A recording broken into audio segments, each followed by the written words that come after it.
Hey, drop top.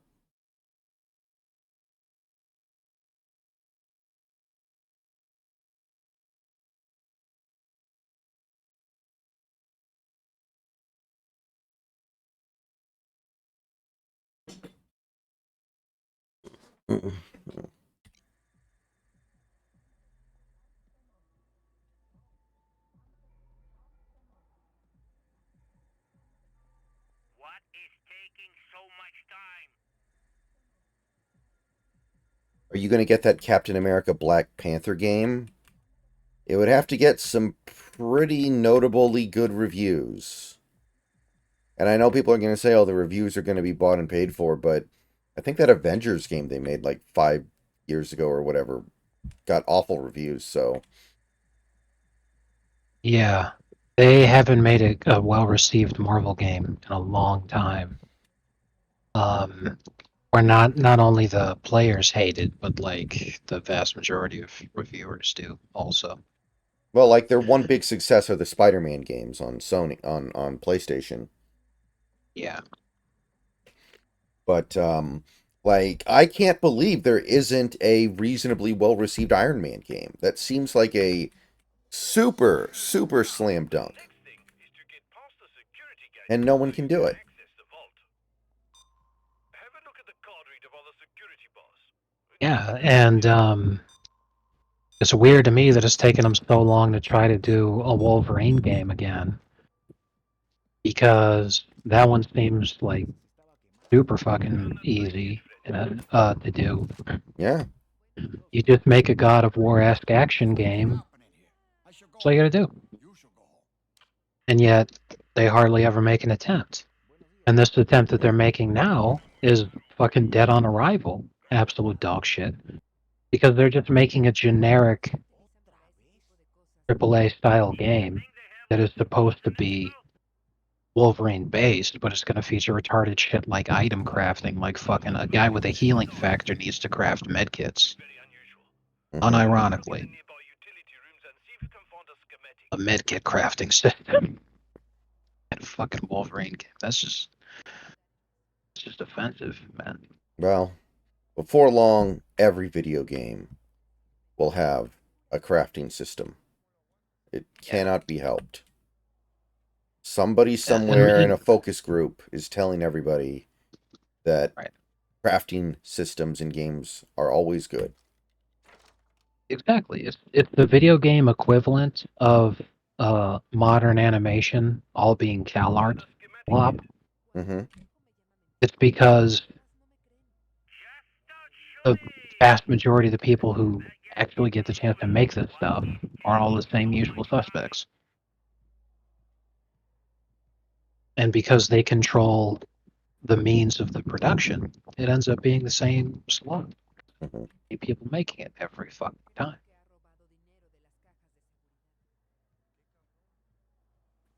There's nothing that can really be done about that. But an idea for a future game for you to stream, definitely, because it's being well received. Hmm. And I remembered that you could because you have a Switch. Some kind of instructional manual around there? Paper Mario: The Thousand Year Door apparently did a remake, Yes, I have remaster, or heard of whatever this. on the Switch. Oh, there we go. And that, is always a slam dunk in terms of something to play, is when they just remake a good game. Wires in the cable boxes there.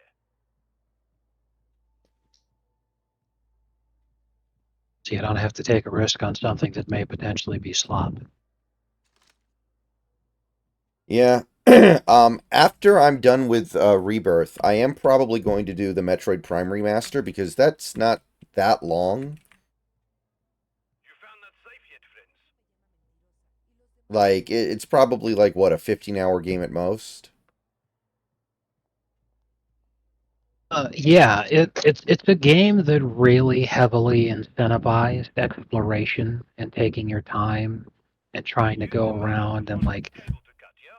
read up on the lore and explore and see the maps that they design, all that kind of shit. But if you know what to do and where to go, and you just actually pound it out, like it's not a game that's designed for speedrunners. You could easily like blow through it in a day. Hmm. Drop Top, I know people are excited for that college football game, but I remain skeptical. I guess if everyone, the people who matter say that the game is amazing and something, game changing for the world of sports, video games, then I'll get it and play it to see what's up, but I'm not sold. The last college football game they were making was all right. And don't forget the safe. Um, I don't personally think it was anything too much to write home about. Because if it's made by the same dumbasses that make Madden, it's gonna suck ass. Hmm. Because Madden is flop. It'll be pretty successful because Oh, come on, friends. the whales who continue buying this crap all the time are fucking brain dead. Slop. But yeah, exactly. 100%.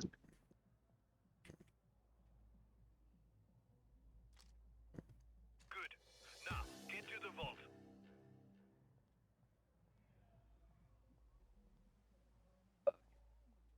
I mean, to be fair, the flag of the German Republic is definitely a homo flag.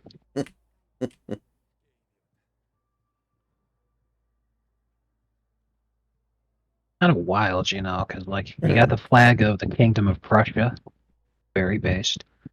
The flag of the German Empire, obscenely based. You got the flag of Mustache Man's Happy Fun Time Crew, unfathomably based. Then you got the Federal Republic of Germany flag, and it just looks like complete shit. Yeah, and also remember, Asuka is effectively living in a society that stopped moving after the year 2000. So she's not familiar with the current ways of Europe. She doesn't even know who Angela Merkel is. A simpler time. Hmm. So, just something to Stop keep in loitering mind. and get over to the vault.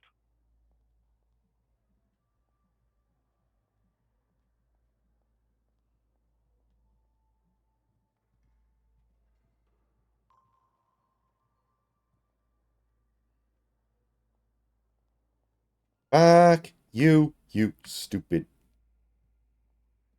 Based.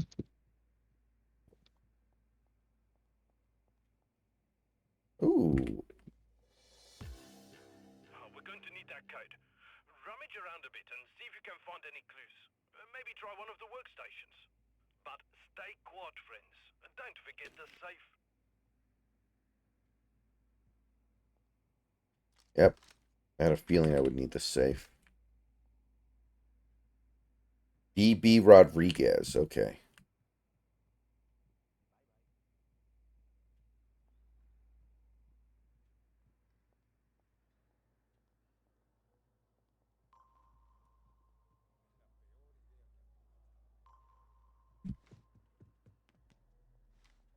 Hmm.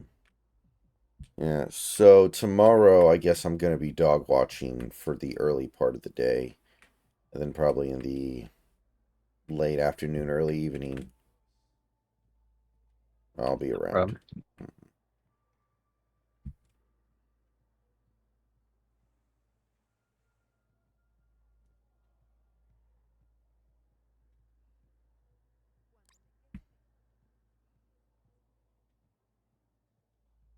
I have no idea where Josh Rosen is now. Is he coaching?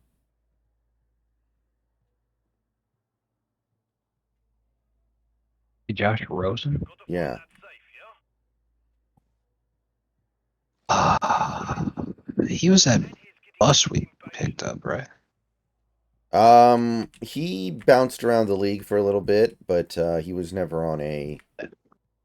Drafted by the Cardinals. Very next season was on the Dolphins. Very next season he was on the Buccaneers as a member of the practice squad.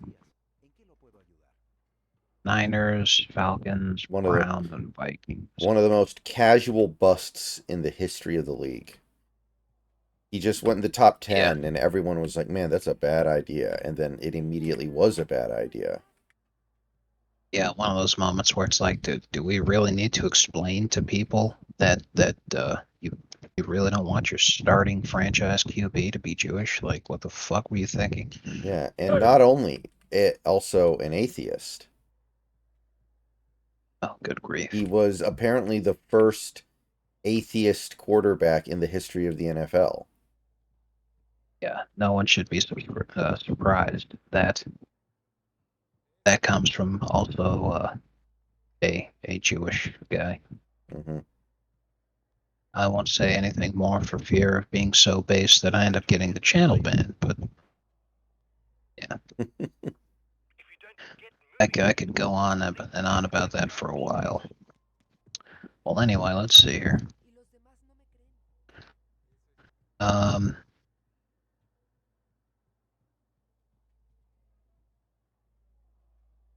yeah, there's nothing I can find saying anything about what he's been up to after he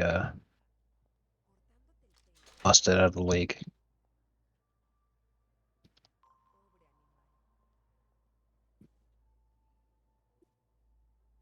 He was the 10th overall pick, which is what makes this so Right. bizarre. Apparently, killing cities costs a lot of money, yeah? he's using his notoriety to try to get attention on social media.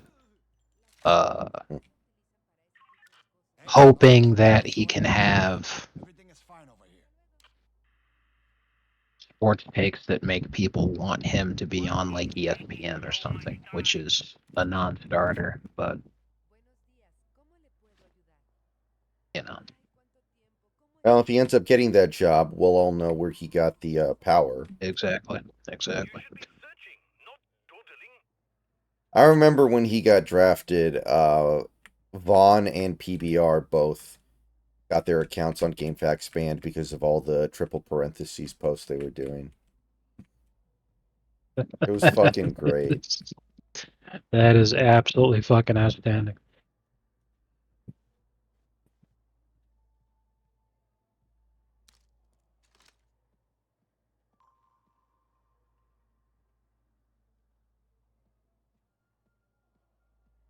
I mean, really, what were they fucking thinking? Frank Vogel. Pie. Frank Vogel. Oh man.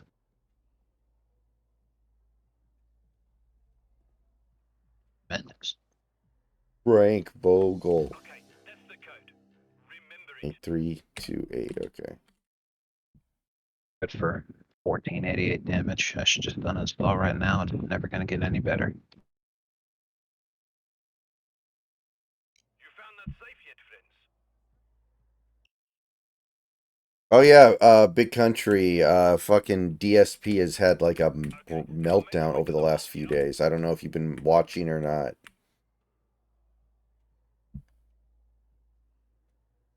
Oh, shit. Shit, I forgot something. Listen, if you find any tapes, take them too, please. I don't know, maybe burn them somewhere later, okay?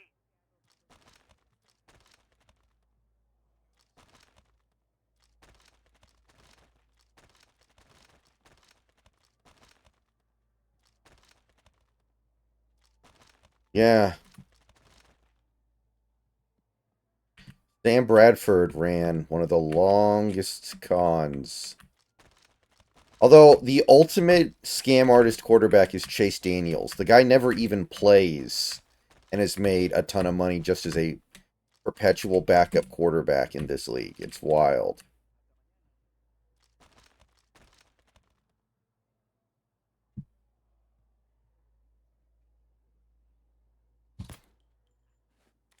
Marcus Russell's still alive.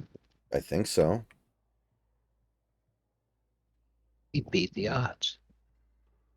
Matt Flynn, Santi. Hurry up, hurry up. I want to see that my merchandise is okay.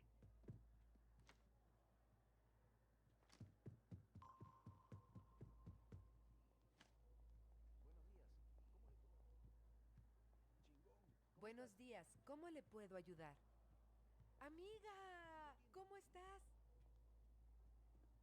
I didn't even know the Seinfeld AI Twitch channel was still up. I thought they shut it down a long time ago because nobody was watching it anymore. That's pretty on brand. Apparently, it's still up, but it has about 10 to 15 viewers at any given time. That makes sense, you know. If they neuter the AI so that it can't say anything actually funny, then why would anyone watch it?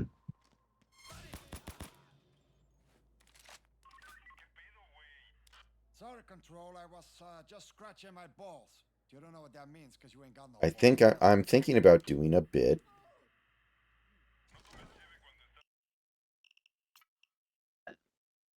But no one is laughing. That was like a grok story.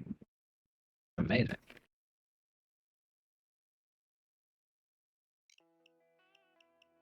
friends.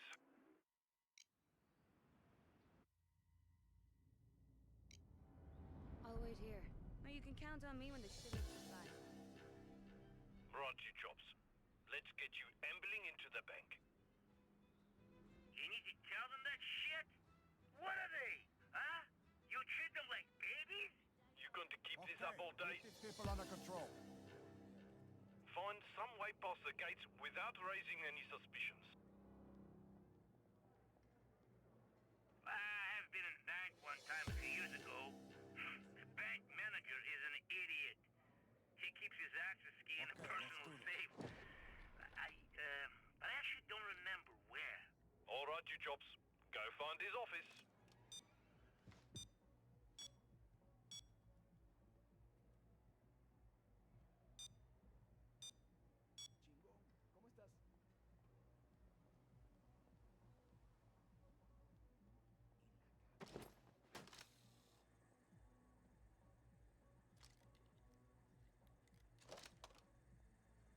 Don't forget, they got that CCTV, remember? The state of Pennsylvania has been called for Mr. Frog by one vote, cast by this individual. All right, now anything I do is all on Gleb. Gleb, how could you do it, man?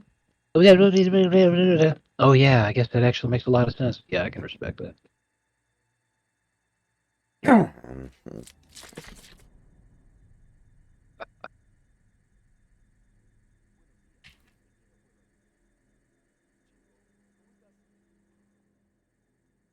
I watched a Smiling Friends short earlier today, You found that safe yet, friends? and one of the comments said, and I thought it summed it up pretty good. It's so nice having an adult animation show where the characters don't all hate each other. And I think that's why Smiling Friends is caught on so well. Right. 'Cause it really is like so annoying that like, look, bro, just because your life has completely fallen apart and you're a disaster of a human being. No, you're right that having flawed people with flawed relationships and all that, you know, it's dramatic and it's about the human condition and all that kind of shit. But when literally fucking everybody does it, it starts to get old after a while. On top of the fact that not everybody is a miserable piece of shit. And even people who are unhappy in their lives still have relationships that are meaningful to them. You know? I'm unhappy in my life, but you're my best friend. I certainly don't hate you. Like, how the fuck could I possibly connect with somebody like Rick Sanchez? Like, I was a big fan of Archer for the first, like, 3 seasons. And I do think, and I guess those characters mostly don't like each other very much. But I feel like the moments where they are actually working together and getting along are the best part of the show. Right. Like, remember when not everyone hated Pam and was like treating her like she was Meg in Family Guy? Mm-hmm. It eventually got so bad that they had to make Pam some kind of crazy badass who just beat the shit out of everybody all the time, I just so stopped. that they could have I some sort stopped of watching after justification. season 4. I got to be honest. I watched season 4 and Yeah, was like, yeah, it's okay, but I don't need to continue on. Okay, It was slop. there's a security gate you need to get past before you can reach the vault. You can get the security bars open. Crack open the card reader near it. Killing cities costs a lot of money, yeah? Is it? Today is the 4th? Oh, day of the week. Oh, That's the 3rd. Monday. Okay. Yeah. It's not the weekend. Places aren't open later. I was wondering if I'd be able to go get something, but I'm like, nah, they close in like 10 minutes. Mm-hmm. It happens. Because, with that fucking bout of retardation that my fucking day started off with, I've basically been in exile all day long. I fucking I'm like, I am hungry. Good grief. You think they have lots of goats in Mexico?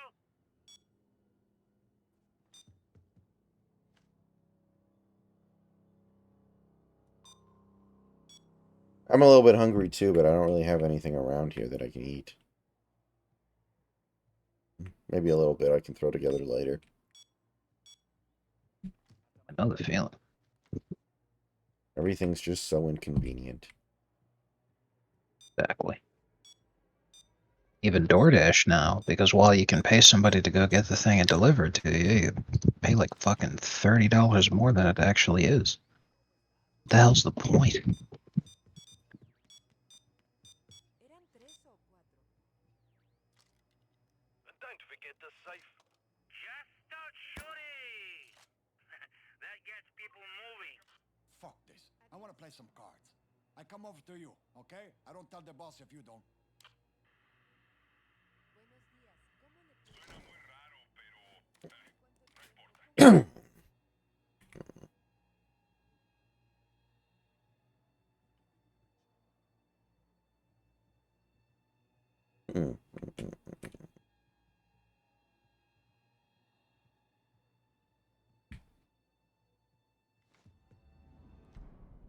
Wow, that's fascinating. Thanks, Razorfist. After Perestroika, when the KGB archives were opened to the United States, it was revealed that the Russian embassy in San Francisco, from which most of the communist labor riots that turned the city hard left were engineered, had literally codenamed the city Babylon.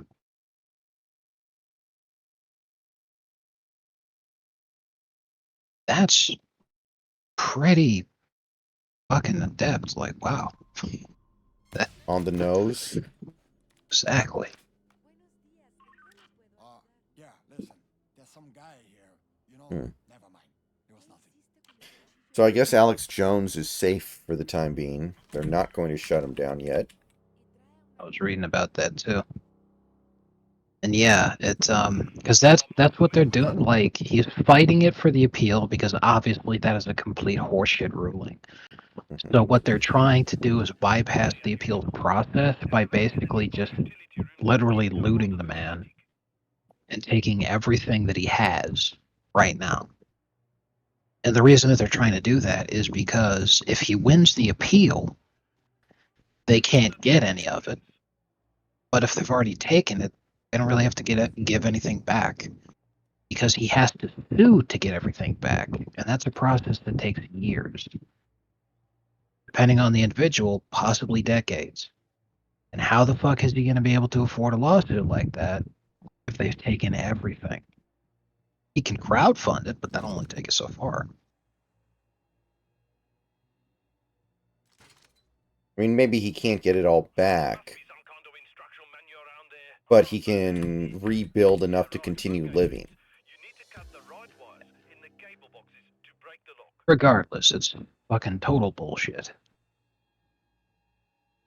And they know damn well that it's total bullshit because it's like, are you fucking kidding me? Defamation suit, and you charge the guy $1.5 billion in damages I thought for they words. reduced that significantly. They did, but they're still trying to collect $1.5 billion. That's another reason why the judge said you can't fucking do this shit. It's like, we've already, or not we, it's already been reduced, the amount, and you're still trying to collect all that shit? That's obscene.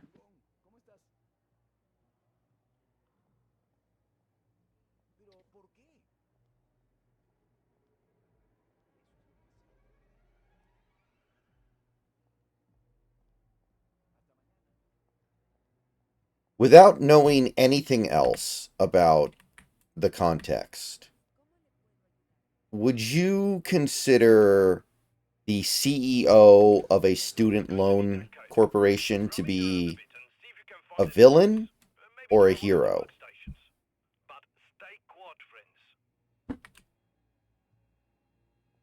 When you say that I can't know anything about the context, that it even includes something like the guy's name, right? Right? I'm just saying, like, if you learned about a guy, some, super rich guy, and, you asked, okay, how did he make his money? And you're like, oh, he's the CEO of a student loan corporation. What would that initially make you feel about that guy?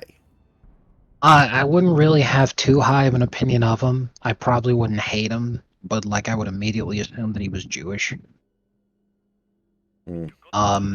But regardless, like, it's not necessarily that he's the one who's like responsible for this fucking catastrophe. Mm-hmm. He's just trying to make his money.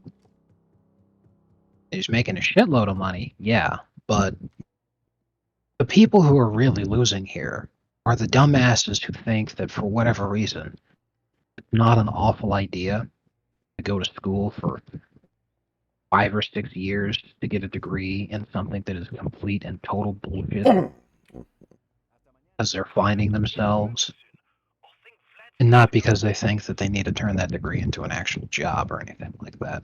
Mm-hmm. So, like, on the one hand, yeah, get your bread and all that kind of shit. But at the same time, I'm like, you're kind of a scumbag for no other reason than because he's working with the government. Mm-hmm. Because the government federally backs it, there's no possible way that someone can give out a student loan and they wouldn't make their money. Because it's guaranteed by the government. Right. No matter what happens, you'll make that money.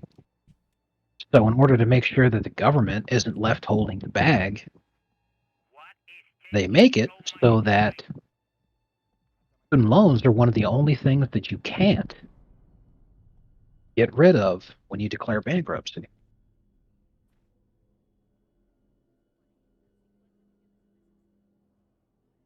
So for someone who does declare bankruptcy, the only thing that they can do is tank their credit by just refusing to pay. It doesn't hurt the company at all. It doesn't hurt the person.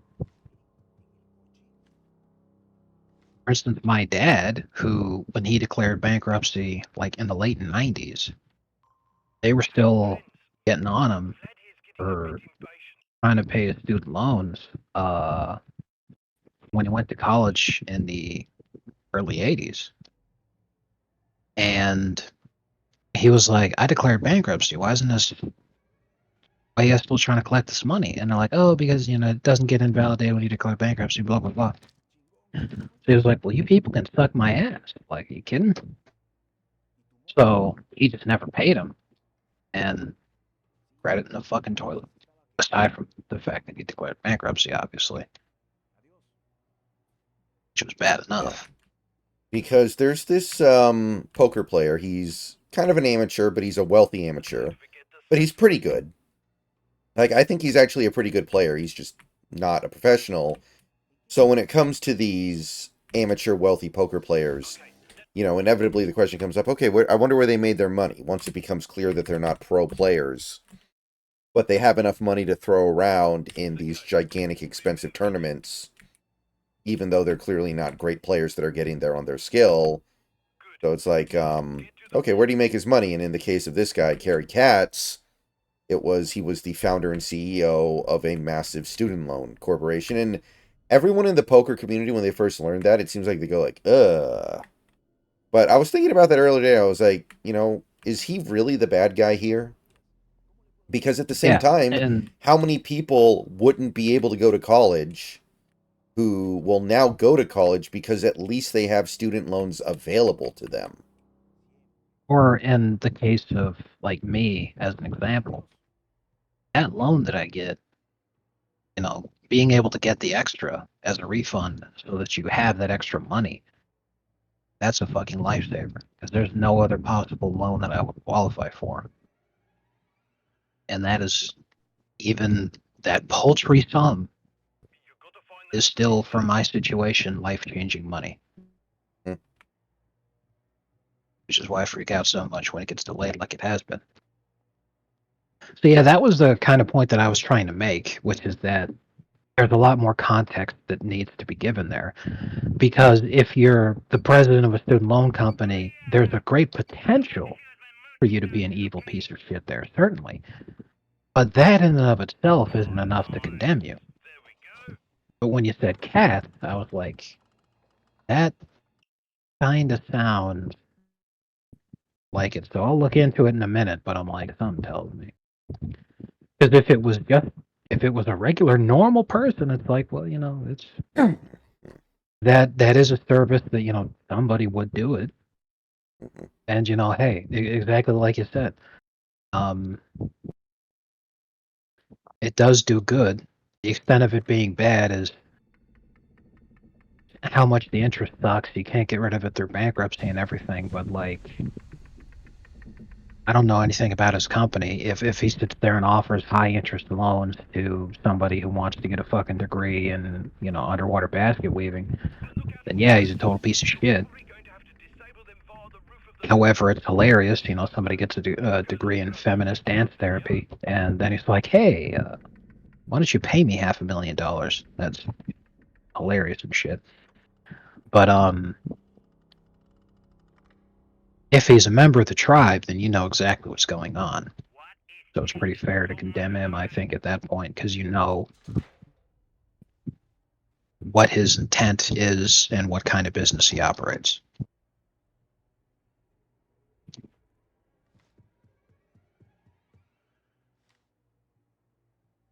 Did you say his name was Carrie Katz? Yeah, Cary and then cats with a K.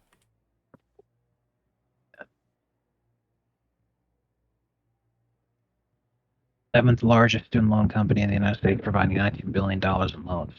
Not bad. I'm surprised that there are companies significantly bigger than that with significantly more money. It's like, oh, goddamn. How big do these fucking things get?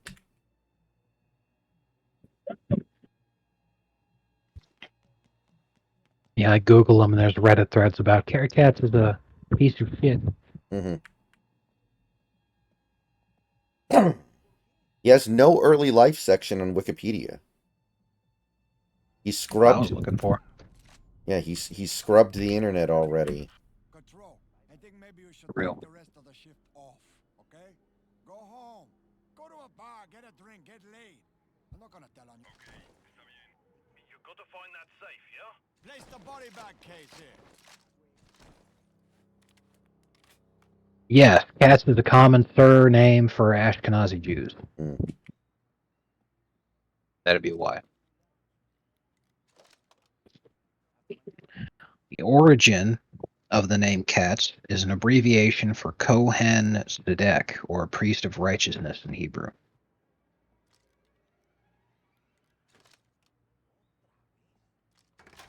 Pretty much the only people who have that name Hmm. are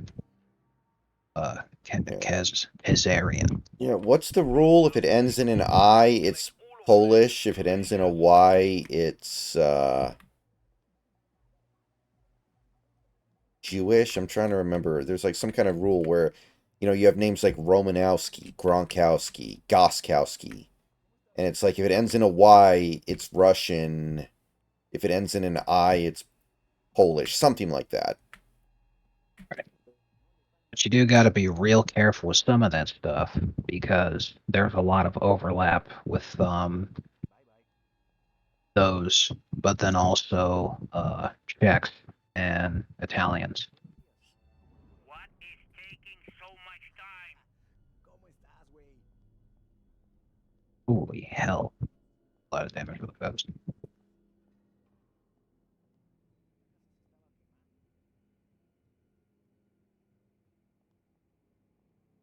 I've seen that before.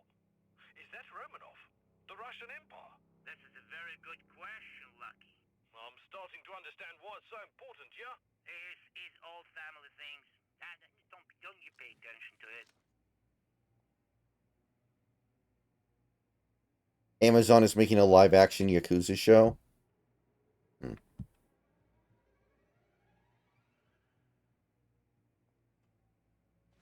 What, the video game? Yeah. Sounds like a horrible idea.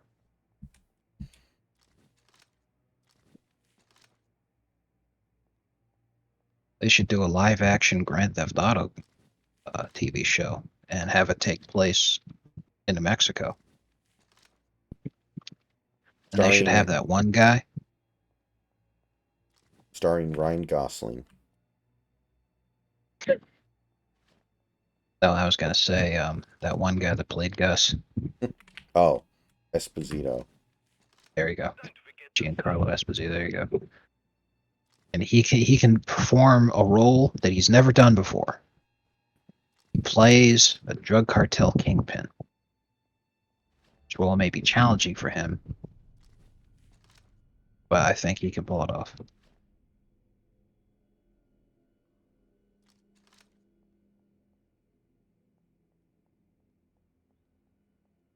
But what's that? He's already done it 18,000 times. Oops. Like, bro, talk about getting typecast. He plays the same role even in shows that aren't about drug kingpins. He's still the same fucking guy.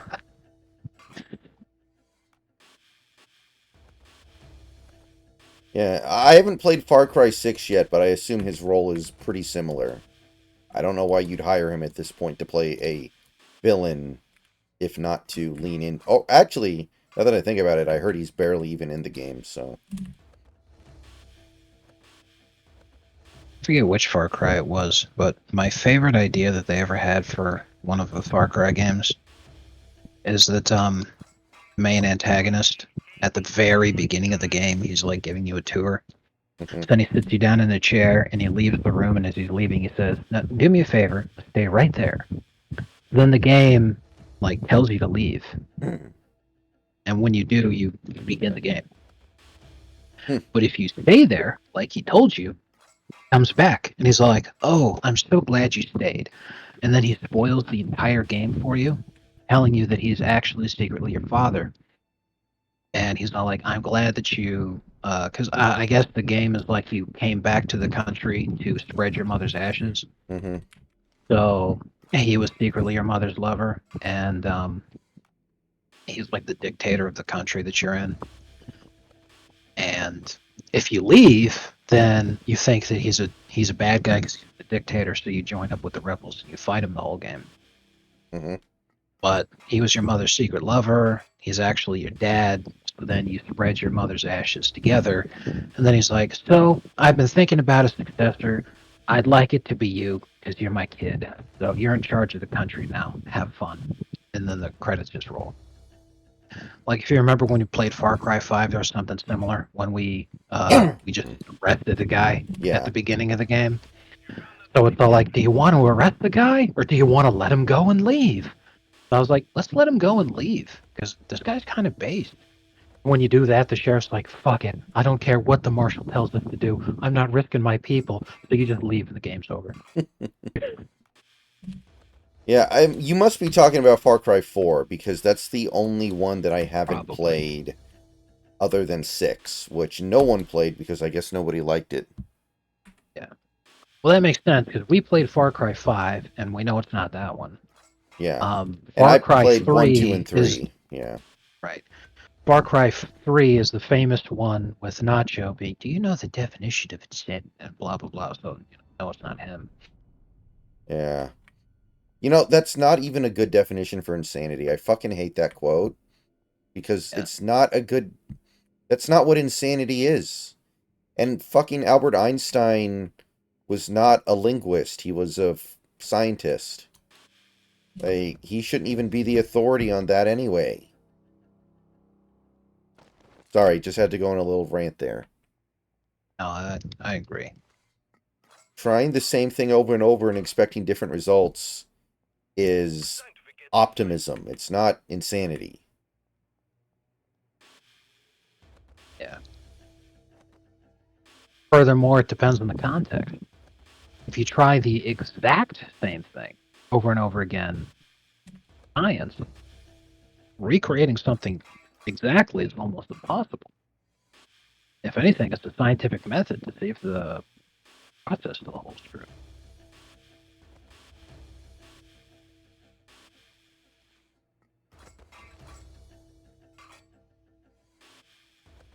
I think he was like talking about people or something else or something. I don't know, but anyway, yeah, I'm not Einstein's biggest fan either. 3 guesses why. I mean, Einstein was a very good scientist, but he was not an English teacher. And you know who said that? Abraham Lincoln. Exactly. My favorite Abraham Lincoln quote is when he told us all to not trust everything you read on the internet. A couple hundred years, people are actually going to think that's true. Yeah, it's going to be great. you gotta find that safe, yeah?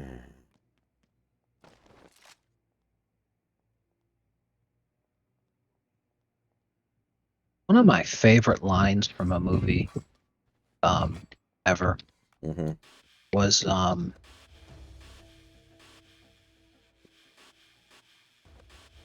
forget the name of the movie. I'll have to look it up before I tell the story. Mm-hmm. So give me a minute and I'll look it up.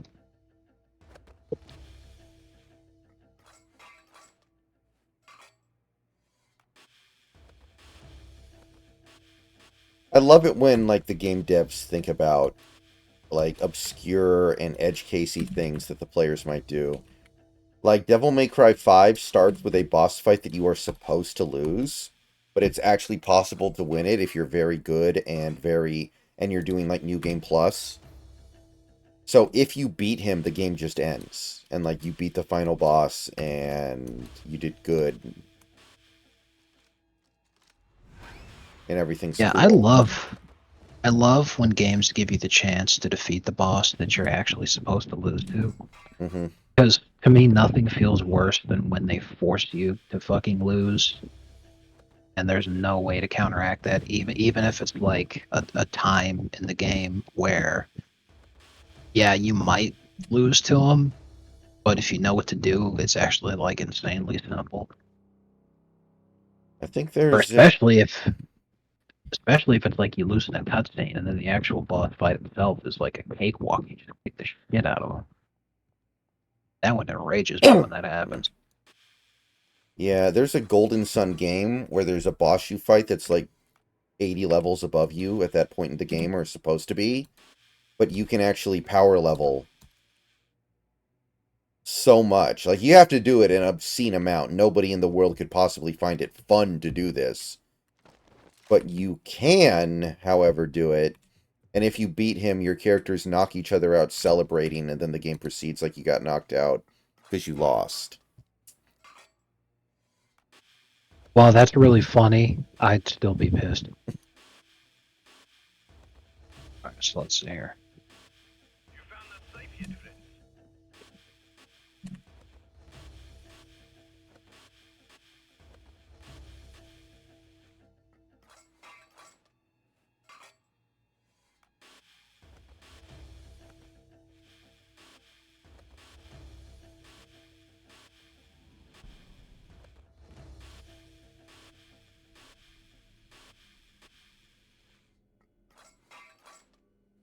There we go. It was a 1992 movie called Death Becomes Her with Mhm. Bruce Willis, Meryl Streep, and Goldie Hawn. And the basic premise of the movie is that there's actually a secret society that they have an ancient elixir from like ancient times, and they've been using it since like the times of like Babylon and shit. Mm-hmm. And this elixir makes you immortal, only in the sense that you can't die. However, damage to your body is still possible. So you have to be very careful not to receive fatal damage to your body, because your body can still die, but you're still alive. Your body doesn't rot, but like it's still completely fucked up. So it's a comedy. And Meryl Streep, her character, and Goldie Hawn. As the movie begins, Bruce Willis is married to Goldie Hawn's character, and then he divorces her, and then marries Meryl Streep. And Meryl Streep and Goldie Hawn both drink the elixir, and they both like die, but they can't die, so you know they're still immortal and stuff. And this is a comedy, So right? because yes, it's a comedy. Okay. So because Bruce Willis is actually he's a mortician, you know, he's an undertaker, Mm-hmm. and what he specializes in is preparing the bodies for the funeral. So literally, he's a specialist at making a dead body look very lifelike and doing his best to make the dead body look better. So because of that, Meryl Streep and Goldie Hawn both love him still, and they're fighting over him because they've both been married to him at some point. They want him to be around to take care of them and all this. So the secret society, they bring Bruce Willis to him, and they want to offer him the immortality potion in exchange for his skills, because more than just Goldie Hawn and Meryl Streep have actually died while they're super immortal. Mm-hmm. So they all hate that, you know, their bodies like all fucked up and stuff. They want him to do what he can to make it look better.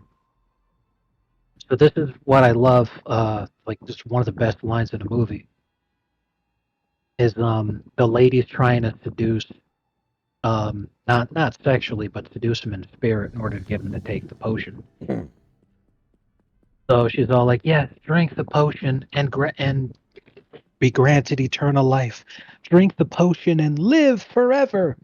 And like he's about to drink it, but when she said "live forever," he stops and he goes, "And then what? What if I get bored?" What is taking so much You're like, "Oh my god, that'd be the worst torture I could imagine."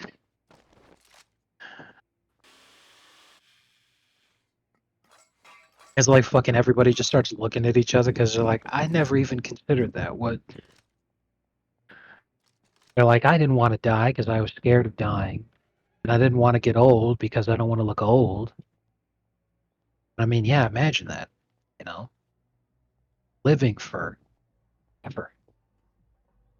Millions of fucking years go by. What can you do that you haven't done? Holy shit. Yeah. Kind of makes you Bored as think of fuck. you know the story of the Wandering Jew, right? Are you familiar with that bit of folklore?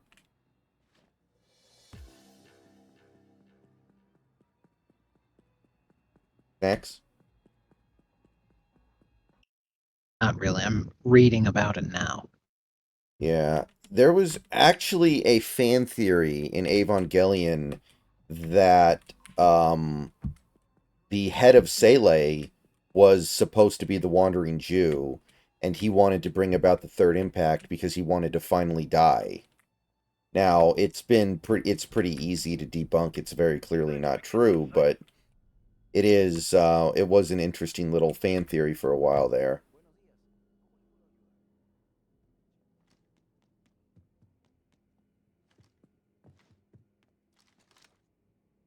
Um,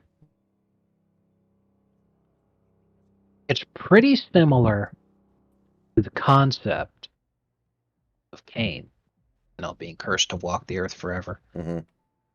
But yeah, the wandering Jew being a guy who taunted Jesus on his way to the crucifixion. So God said, "All right, I did it to Cain. I'm gonna do it to you too." That's pretty funny. Mhm. Yeah, his name in the show is Keel, and a lot of people thought, oh, he must, because we learned very little about Keel during the show. He's just an old guy, and most of his body is prosthetics. He's like more machine than man. And there was a fan theory that he's the wandering Jew, and he's trying to cause the third impact because he wants to die. Like, he feels like it's the only way he might be able to die. You found that safe yet, friends? Here's my question. So, is the Wandering Jew part of Jewish folklore or Christian folklore? Because if it's Christian folklore, that seems like fighting words towards another. It's Hmm. it's mostly Christian folklore because it was like a legend that began in Europe. Hmm.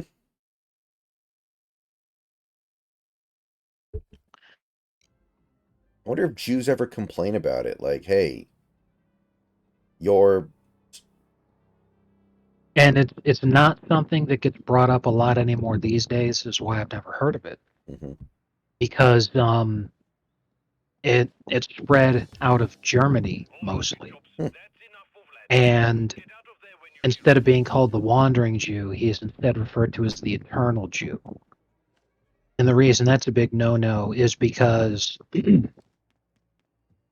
Mustache Man used the Eternal Jew, specifically in German, the translation is Der ewige Jude, as a metaphor for the poison and the chaos left in the wake of international Jewry. Hmm. So he said the Wandering Jew wasn't just a story or a legend, it's more a metaphor for what the people do to the societies in which they inhabit. So if you if you talk about that, that's a big no-no. Hmm. So I'm like, oh, that's why I've never heard of it. It's too based. Yeah, I guess that's one they would rather usher under the carpet. But I was thinking about like, who started that? Unless it's like some sect of Jewish people that are proud of how much they didn't like Jesus or something, which I don't think that's a thing that would happen in real life. Well, it's because in the 13th century, Jews were exceptionally, ridiculously unpopular. Mm. Because by this point, the Crusades had been going on for a long time, and religious war between Christians and Muslims had been going on for centuries. You found that And safe that's yet? relevant to Jews because Jews literally took the side of Muslims to destroy Christian society and destabilize it at every conceivable opportunity. Since opening the gates of Toledo is a big one. So when in the 1200s, when that starts,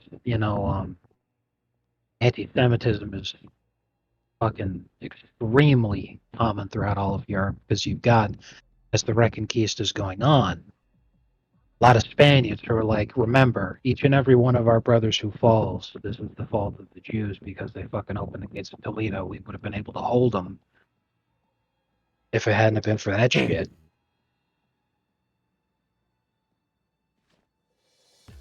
So, centuries of unimaginable human suffering would create a lot of bitterness. But again, the tale itself as a concept is extremely similar to what Cain is cursed with throughout You gotta find that safe, yeah? a lot of fiction. So, especially because of Cain's specifically, his story ends up overlapping a lot with the idea of vampires. That story ends up being a lot more popular. So between between the association with Mustache Man, the fact that it is very similar to the story of Cain, and they'd much rather do the story of Cain because then they'd be able to have it overlap with vampires and stuff. Not only that, but again, because literally the Wandering Jew, it's a story that is very critical and derogatory of Jews. Right. Makes sense. Obviously, since Jews control the media, they're not going to be willing to make media with an anti-Semitic character. Maybe that should be Mel Gibson's next film. Yeah, and it'd be fucking hysterical if it was, because I personally would love to see the movie about Jewish vampires. What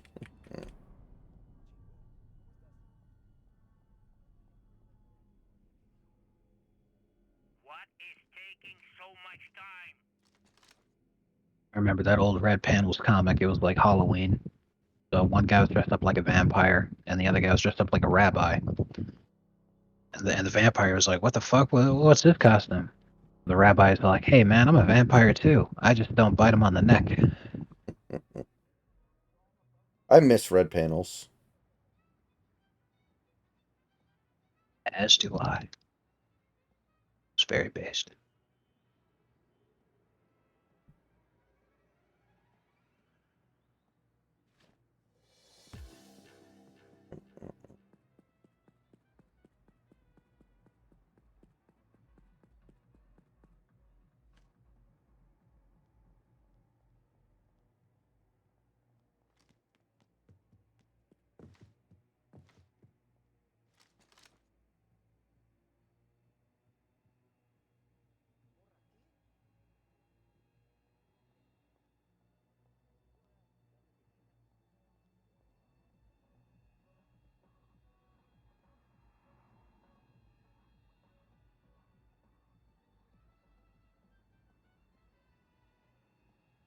You found that safe yet, friends?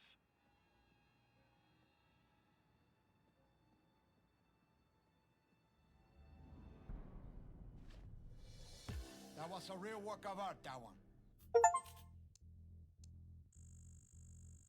I'm coming for you, you little bastards. What did you just call our children?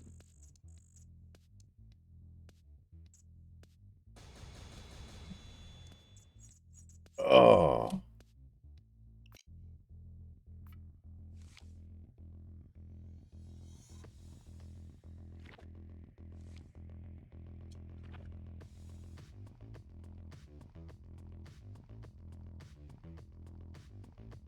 My God.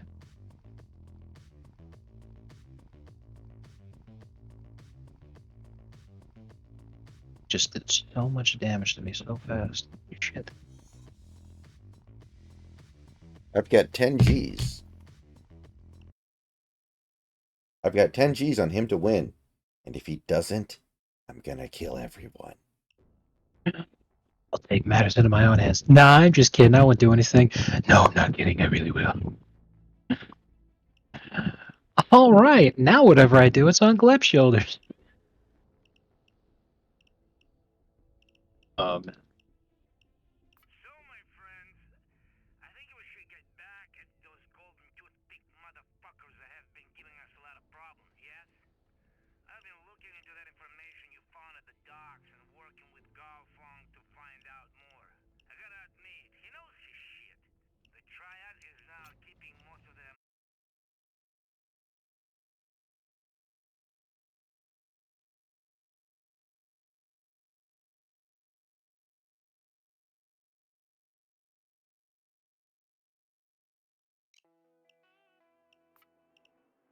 Okay, you chops. To get some payback for Vlad. And... So, have a careful look around. Stay clear of Wong's guards. There's a barman waiting for us with some insider info. I'll stay Let's on the find him. bench. Call me if you need me.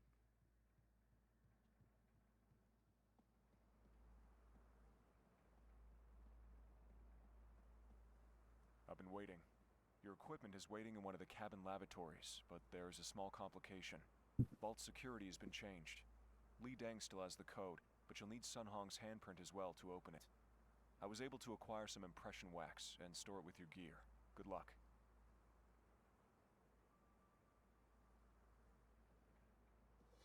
Go find your gear.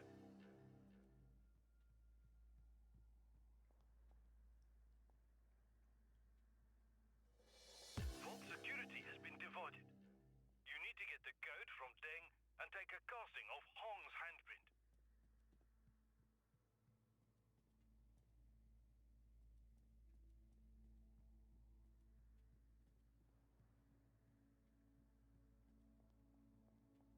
Kramer, no, you misunderstood the Following a note, Li assignment. Deng. Go to his massage chamber, find his safe and open it. The code we My need favorite is ones. inside. You just give some random guy off the street a fucking. Well, he was related to Oscar, right? That was her uncle. Yeah, it was supposed to be Oscar's uncle or something. I don't know if that makes it very much better, but Oh man.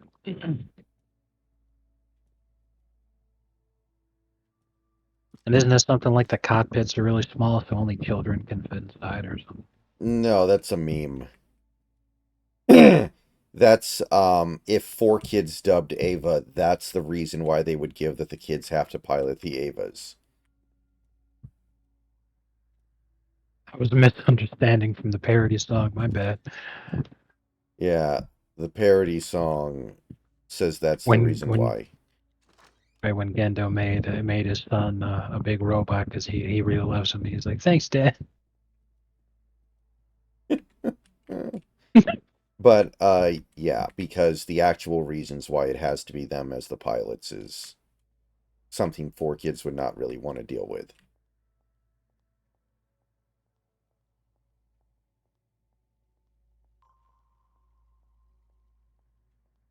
Is it because you have to really enjoy being kicked in the balls?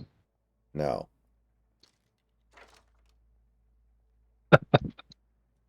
Can I tell you something if you don't think it's weird?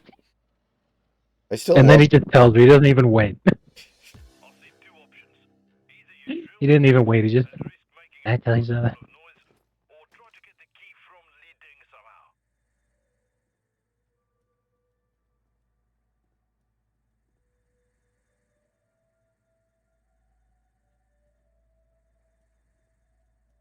I mean, Austin, I barely know what a paleo-conservative is supposed to be now anyway. Is that like Pat Buchanan?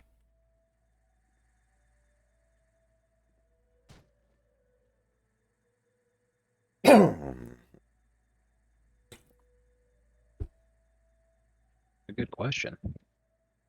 a free market anarchist. I knew a guy who was a free market anarchist once. He was interesting. ANCAP 5 life. He thought that driver's licenses was like an unacceptable impingement on freedom.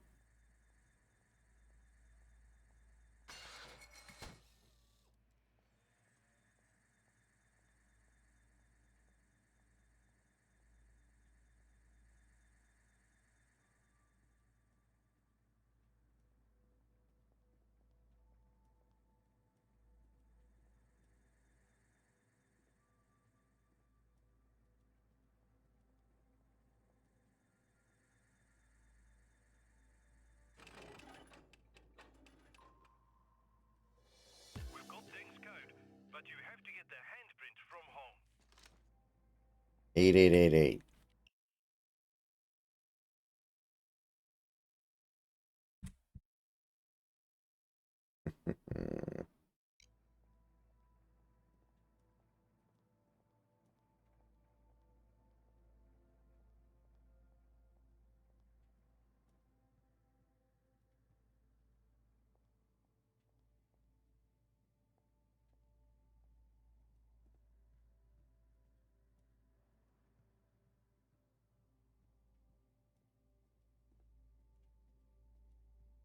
I pooped in the hamburgers.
I mean, Austin Ann Coulter says a lot of things just to get attention. I think we should have figured that out by now.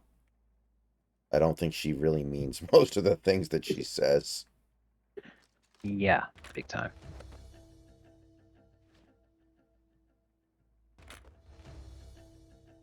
The definition of paleoconservative right now is a person who advocates old or traditional forms of conservatism and extremely right-wing conservative. So I think your Pat Buchanan mention was pretty accurate. However, it's a serious question in terms of how far back are you looking? You know, Hmm. there are some who think that Trump is a paleoconservative, which is not only complete fucking nonsense, but has to be deliberately wrong because Trump spent almost his entire life as a Democrat. He just switched to being more right wing in the last 10 years. And he's definitely like the most progressive and liberal Republican president that we've had in a long fucking time. Trump remains the first president to enter office as a supporter of gay marriage. That's not a paleoconservative. Well, does he support it, or does he just believe it's the Supreme Court's business? It's probably one of the pandering things, but I'm like, at the time when he was running in 2015, when he first announced, um, that was an astonishing move that really set him apart. At this point, though, I'm all like, I would love if we could just walk that shit back. And I was the first president to enter office supporting gay marriage, and I will also be the first president to enter office having changed his mind on account of the fact that we've seen what that leads to, and I am really tired of these kids getting diddled.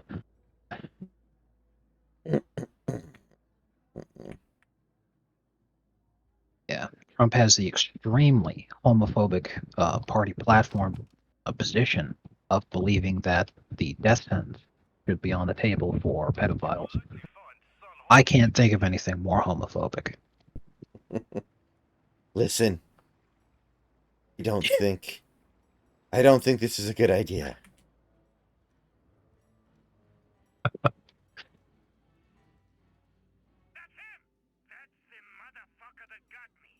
Oh man!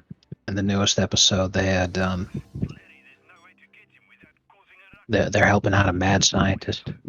It's a pretty funny episode. Mhm. He's trying to create life by injecting his DNA into a chicken egg to create a homunculus.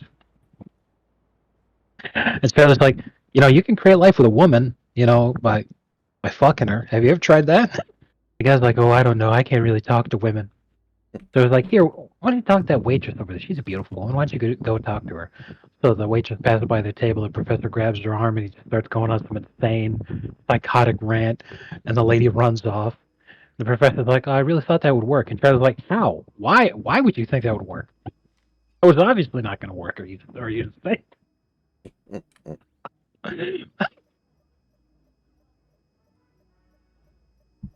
Oh man.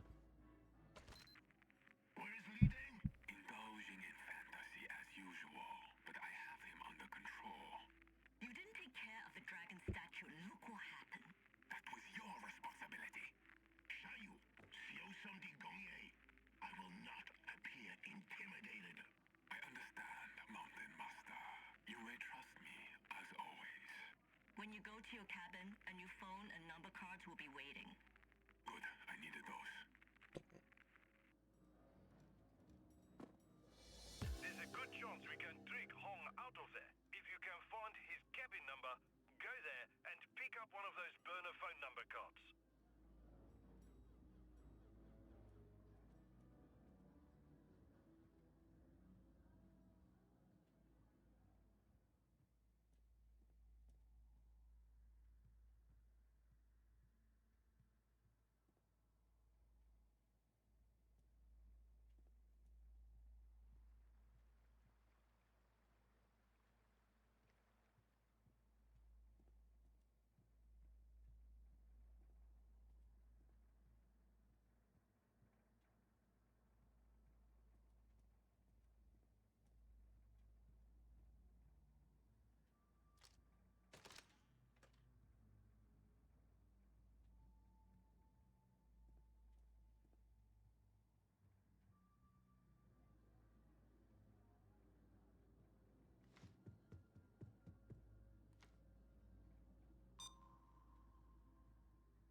Just take a slice, you double.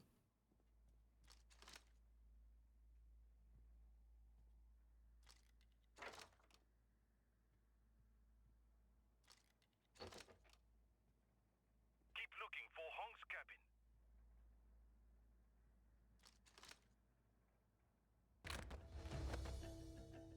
Hate that you can't shoot women.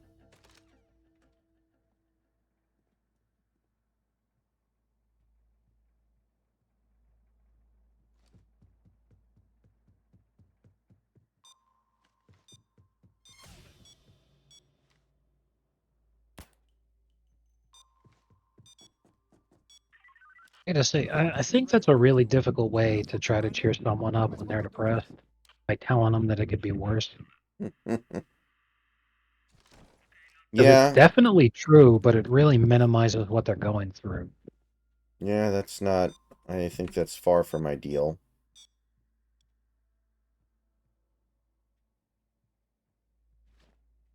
It's like, in what fucking way does that help? You know? Technically, Norfolk has more gross tonnage.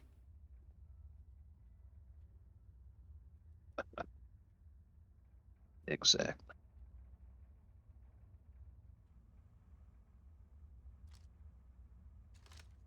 Now go find that business card with Hong's number.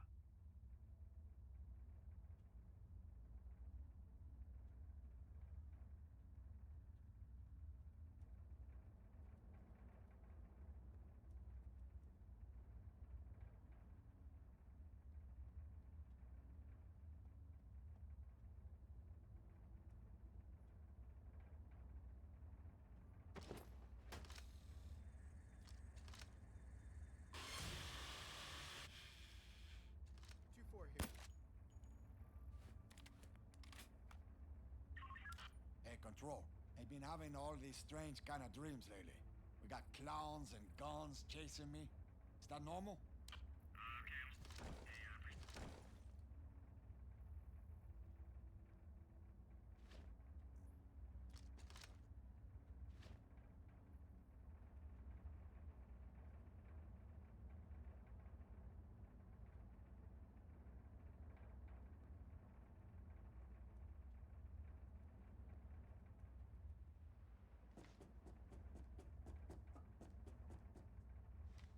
Asuka thinks back to her childhood where she watched a movie with her mom in which the characters gained extra strength when they said the N word.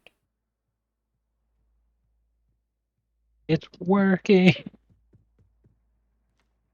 Oh man, that I was was amazing. pretty surprised that the Rock was able to do that because I didn't ask it to do that part of it. That is something that came up with on its own.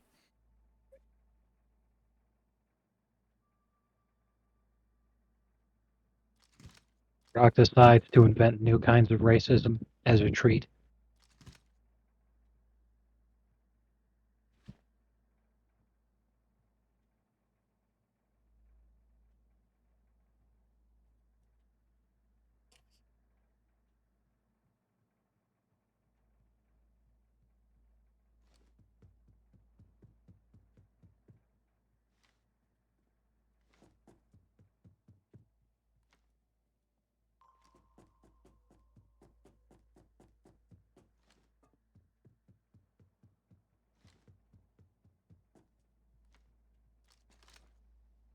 Many people believe that Frank Vogel was just speaking truth to power.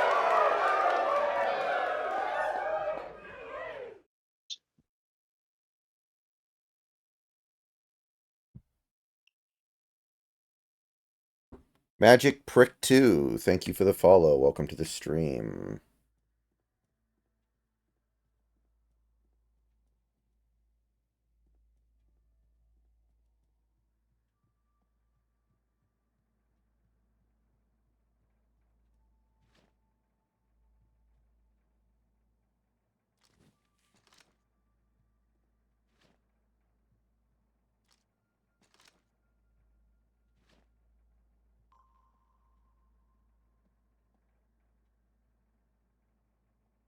Crime spree is 368-546. Come on, friends. Find the phone number in Sun Hong's cabin. Not sure exactly what you're referring to. Magic. Wait a minute. Is it this room? Oh, okay. I'll get him out of there. Then you can get his handprint, yeah?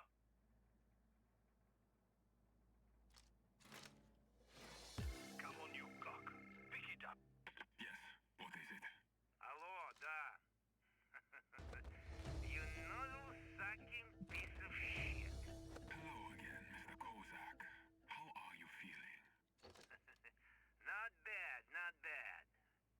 Have you ever heard the children's story of the little girl and the dragon? No, but I would guess the dragon wins. Well, I'll spoil the ending for you. The dragon is crushed by a mountain, and the little girl then breaks the mountain with her spirit. Why is it the dragon never wins? I just wanted you to know, you motherfucker, that Vlad does not forget or forgive. A little dragon. I look forward to it. I reckon Sun Hong could open that safe.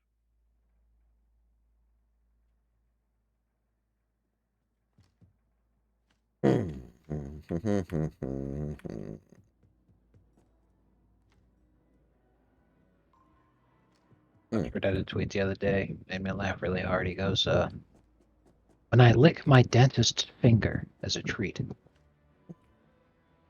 Oh, I saw that one, the Foxford one, yeah. I was like, what the It's like some RGC webcomics tier idea of writing.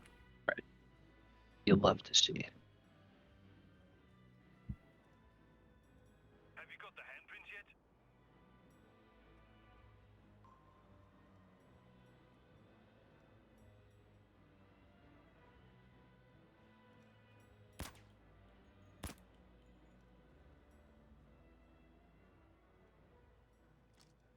Got a body bag case here. You know, it would have been helpful to know that Drinky had a prosthetic hand, huh? How the fuck was I supposed to know, The son of a bitch was messaging me with a fucking car battery. Okay, friends. Make your way to the vault. We should find a way to distract those guards.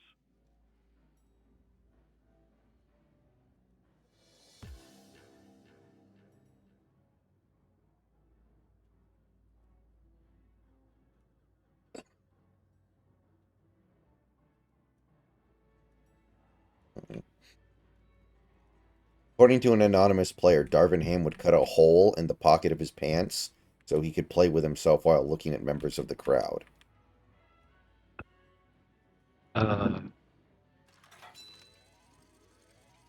You remember Kazoo on the NBAT? Yes.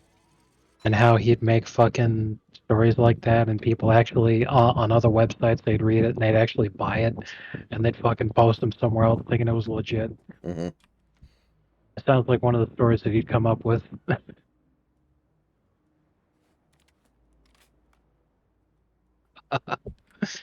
Oh, man.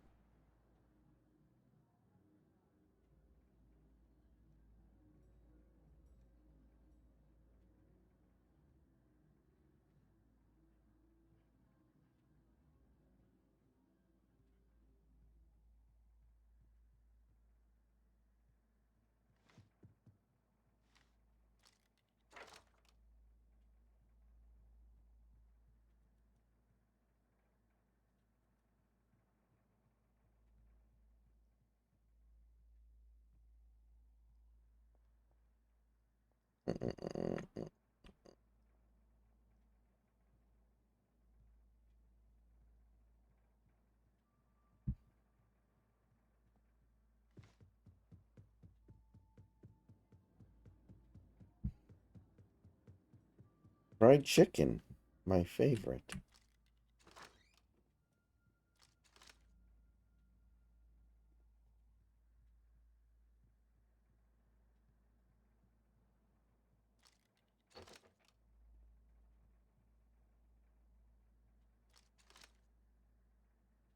This Hmm.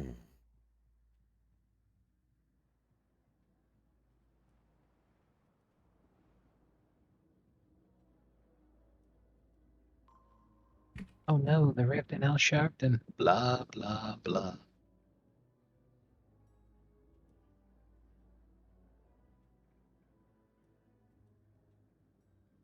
Mr. Frog, the first question is yours. Why are you so evil? You have 1 second to reply. Hello.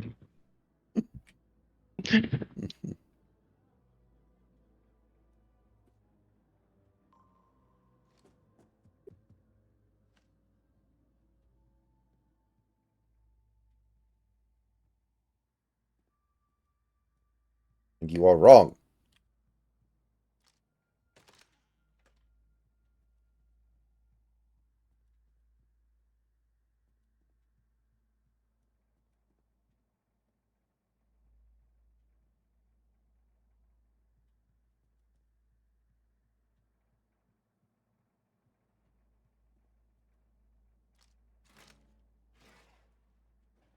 Little birdie's home.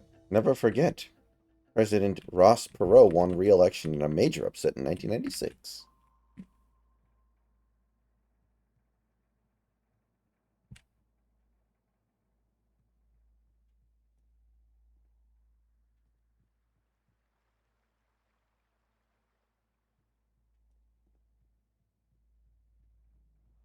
Yeah, they had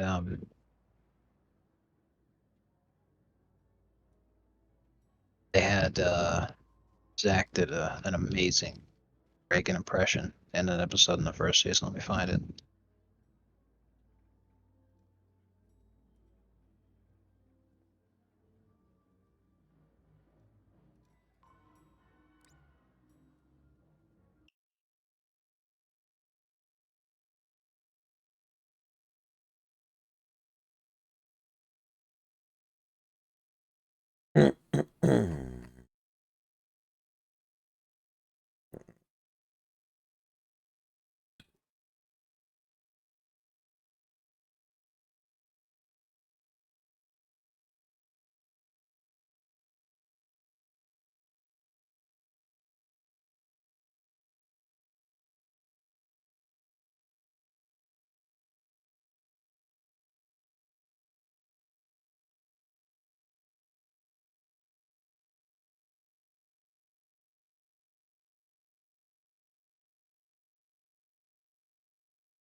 Did I ever tell you about the time Hayruddin tried to steal slot machines from casino in Vegas? Fuck, it wasn't pretty.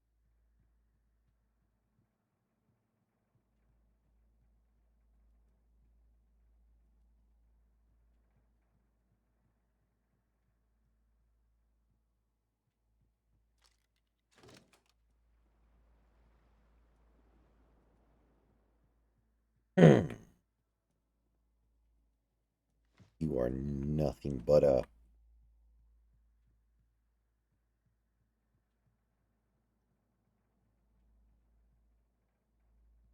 but uh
M.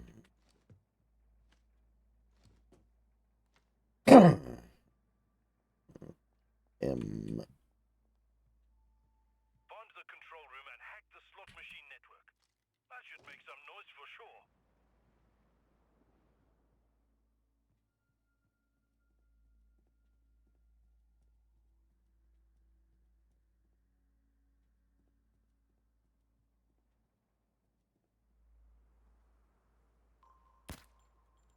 Shooting civvies gives me all kinds of headaches, yeah?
Oof, my heart. Next.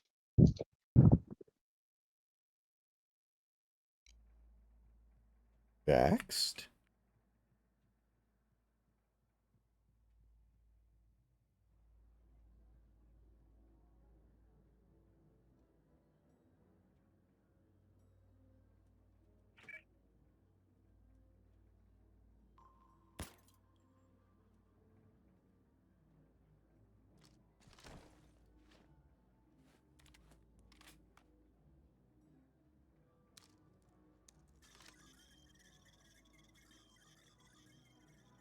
Just take a slice, you. Hey, there's an idea. What if you did the Super Smash Bros. Melee campaign? I don't know how I would play it. Like, I don't have a GameCube. It's not on the Switch as far as I know. And I don't think they make that available to anybody except for... Like, I don't think there's any way to play it digitally or anything. Could be wrong, but I don't think so.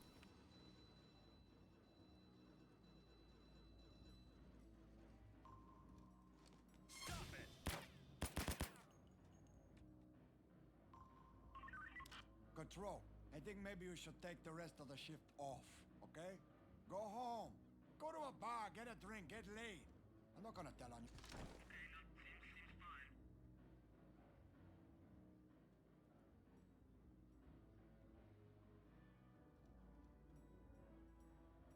Oh, this could be really bad.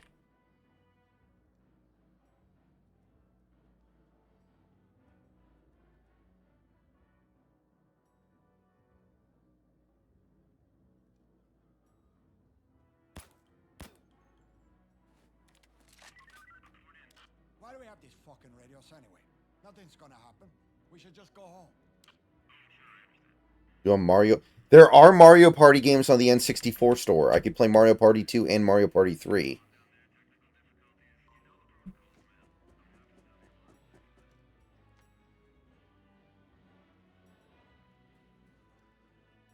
I could play those.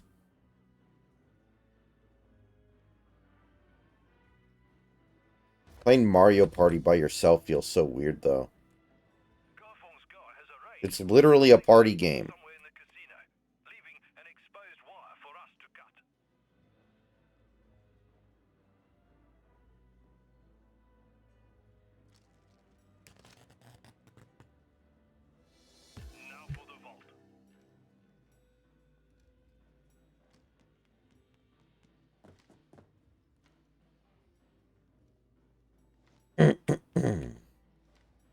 It's like, anyone remember Wii Party?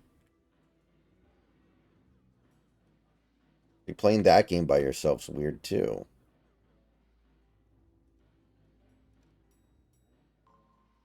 Oh man, my favorite party style game like that of all time was an original Xbox game called Fusion Frenzy.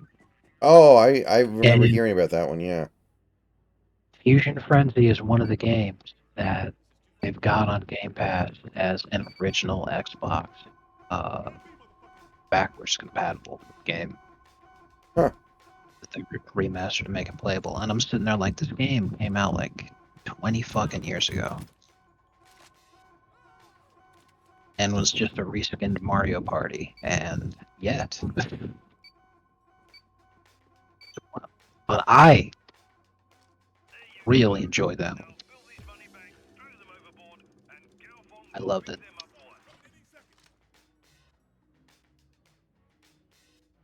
Get down. And stay there. I remember people talking about that game on a forum I was on when I was a teenager. Love to talk about how much they'd love to get like really, really high and then play it with their friends. I was like, oh, what is this, like a fucking troll game? That was like my first impression. Nah, just a party game. Mm-hmm. Which makes sense because the GameCube was looked at as being for babies, even though it was very much a serious console. So Well, yeah, that's why they Fusion Frenzy, got a Resident Evil remake exclusive, so people would start taking them seriously, and it worked really well. right? So then that ends up with people playing Fusion Frenzy on the Xbox because that was the edgy teenagers console. So that's how they end up party game. They had to play Fusion Frenzy.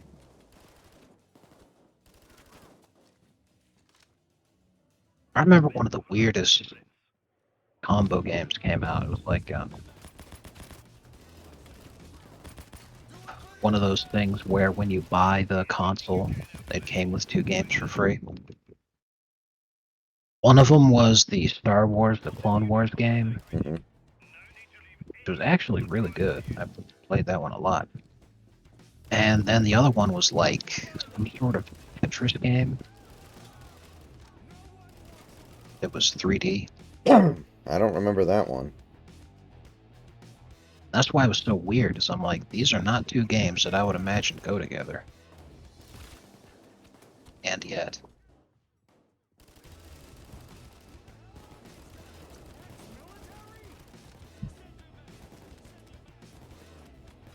It's very difficult to explain the relationship between a boy and the barely above mediocre video game he played the hell out of when he was 9 years old. That he had a better time with than all but like 5 games ever created. Yo, bro. Yeah, I played the hell out of that game. It was called Tetris Worlds. That's it. Mm-hmm. That's why I'm like, I really don't want to go back and play the Silent Hill games. I know I'm not going to like them as much as I liked them when I was a kid. Because, like, Silent Hill 2 is all just, like, atmosphere. And getting immersed in this world. And I know if I play it now as an adult, it's just going to be like, this looks like shit. I can't get immersed into this. Yeah. You don't play Silent Hill for the gameplay. They those hot scenes of a pyramid head and a hump of mannequin. That was awesome. I have heard they're remaking Silent Hill 2, and I guess the initial impression was that it doesn't look very good, but... And you know why it doesn't look very good? Why? They decided to gender bend James. He's now a woman. Wait, what? What? Okay. Yep. That I missed out on. Yeah, that's why. Good That's lord. why everyone's like, this is gonna be shit. Isn't Like, the yeah, fact that he was a husband, like, a pretty important part of his character. Yeah, because the manifestation of Pyramid Head was his guilt over the way that he abused his wife. So now is Jamila, or whatever her name is going to be, like, or Jamie, going to be guilty because she abused her husband?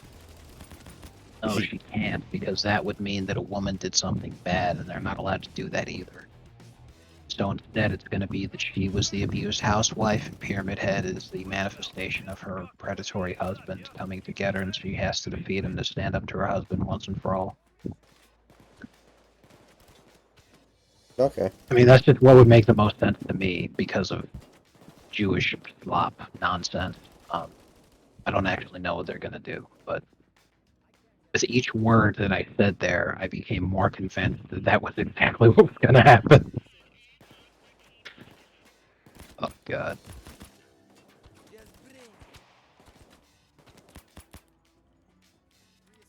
Stay calm, but be ready. But yeah, I would not at all be surprised if this one ends up dead on arrival. Empty the vault or set fire to what's left.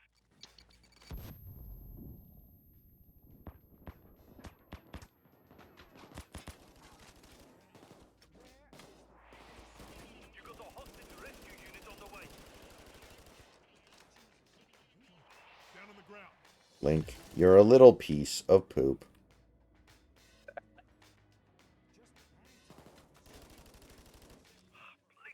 Kiddos are coming back for more. 30 seconds.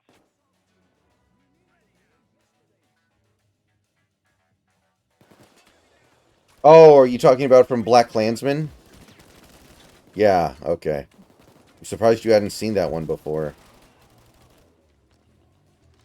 10 seconds to go.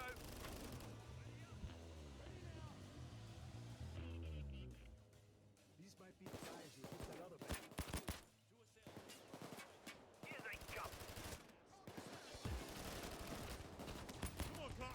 Stealing our loot is an indignity I am not about to fucking stand for.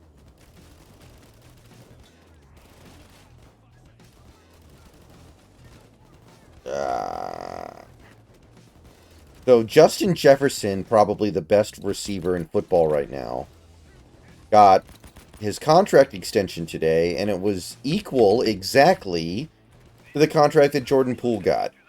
Why would you ever go into playing football when you can go into playing basketball or baseball? Okay, get to the helipad and signal for your ride.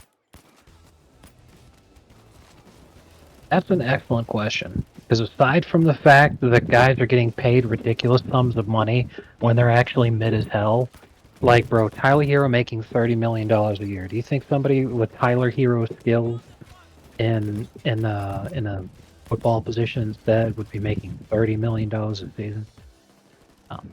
He'd make like 3. If he was lucky, yeah. But yeah, you go into football, and unless you're the quarterback, you're going to be making way less money than anybody that goes into baseball or basketball, plus the brain damage. Like, literally, they should just look at fucking how any Hall of Fame running back is in a fucking wheelchair. Be like, hey, do you want to be in a wheelchair for the rest of your life? And you're like 40, in exchange for making as much money in your entire career as you could have made in the NBA for one season. Yeah, it's a no-brainer. That's what's gonna kill football, not fucking CTE.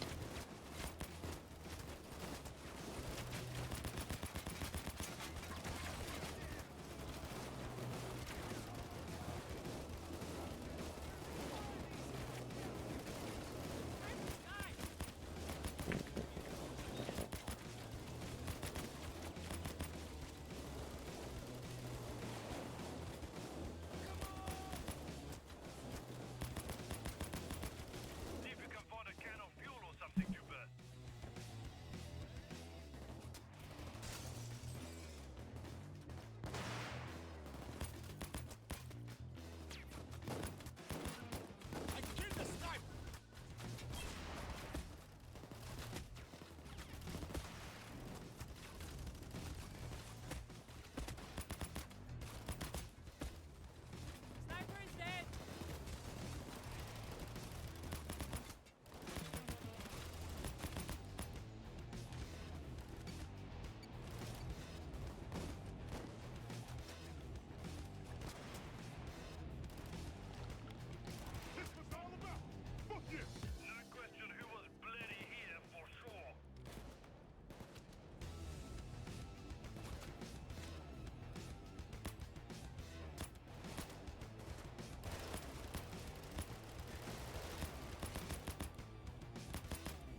I am spraying him with dirty brown water.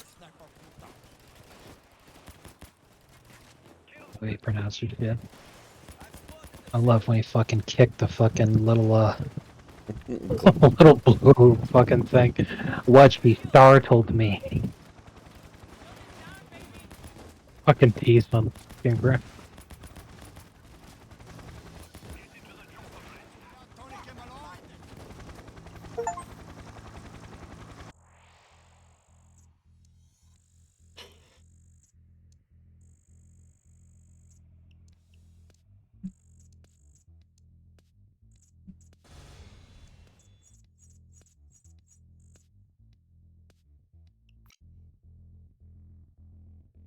Be right back, guys. Yep.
All right, let's see here. Where were we?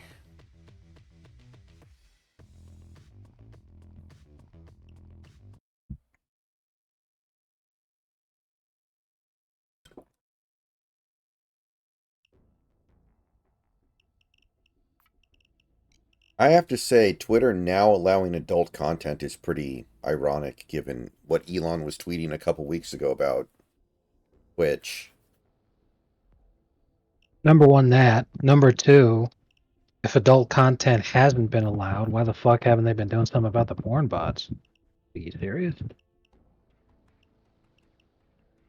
Number three, bro, there's a shitload of adult content on Twitter already. And I'm not even talking about like the violent shit, like I unfortunately saw way too much of today, but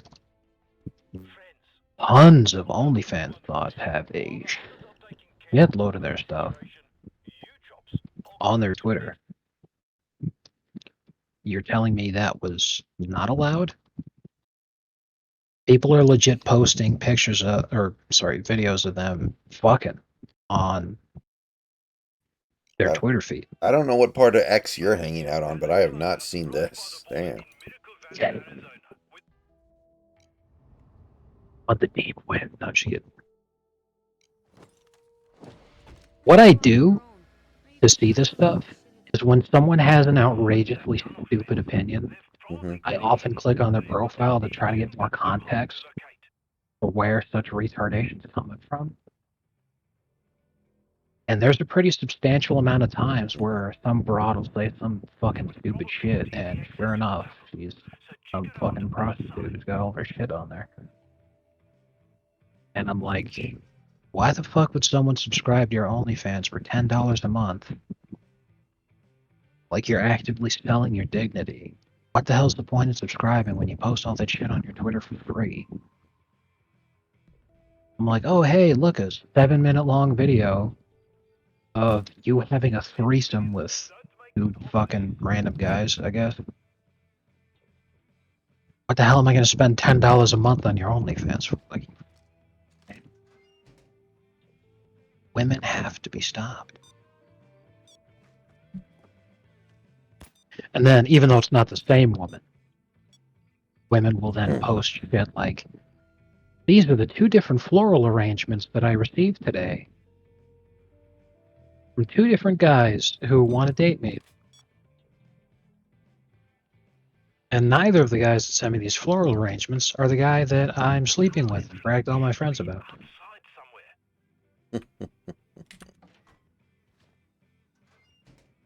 It's like, man, they fucking do it to themselves, bro. Every time.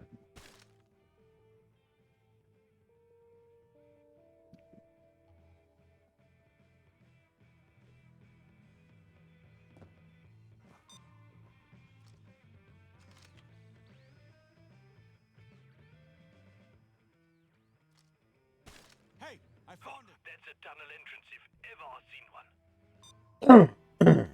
I should have known it would be locked. Maybe have a look in the clubhouse and see if you can find any clues to the code in the briefing room. The only thing I can do is be thankful that I haven't been dog-pilled lately.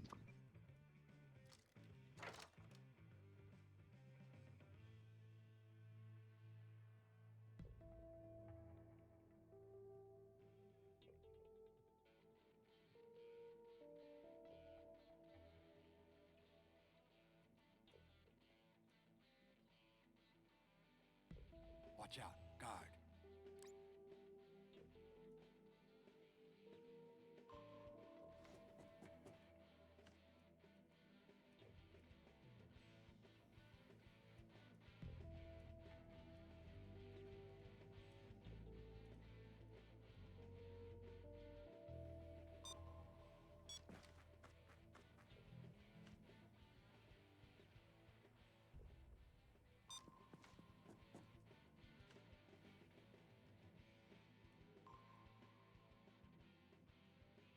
Did you find it yet? Have you checked the upper floor?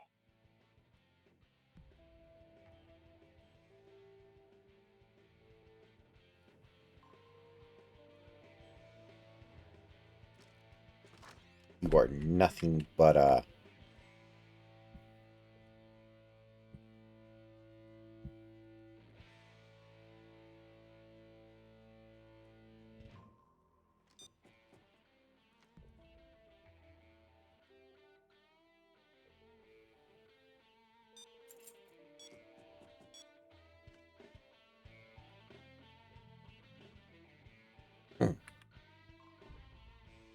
The crowd starts to turn violent and throw things at Sheldon on stage. You're proving my point. Or what? I wasn't listening. No, it was the one you where he was... Sheldon did a set at the Apollo, Oh, and he just is like, today I am not here to entertain, but to educate and inform. oh man, you love to see it.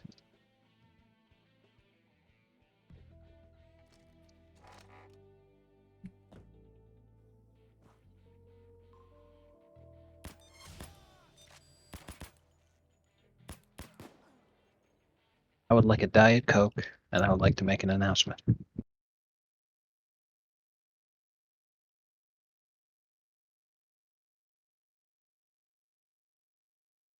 So today's the 3rd, so we still have 3 more days until the final starts. That's correct.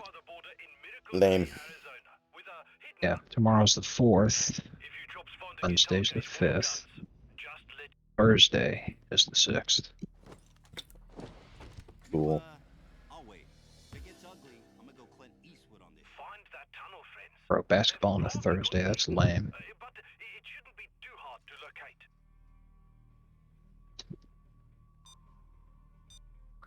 I think that the NBA should do what the NFL does and only play one game a week for each team, but the schedule should still be 82 games long.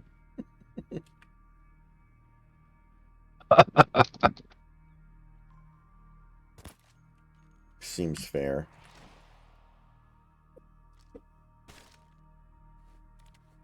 Be fair, if they did that, Boston wouldn't have made it out of the first round.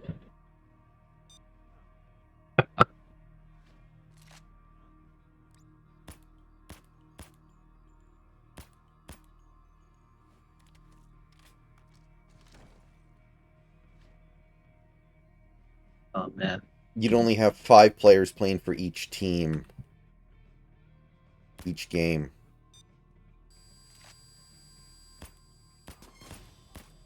I just made myself think, since we were talking about guys getting paid in football, I'm like, man, once Miami hands to an absolutely outrageous contract, I wonder who's going to be the most overpaid guy in town, him or Hero?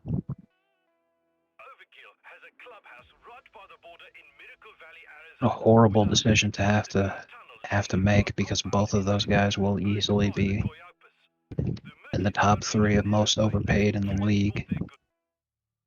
Both in the same city. Jesus. Well, every city has a couple of those, I think.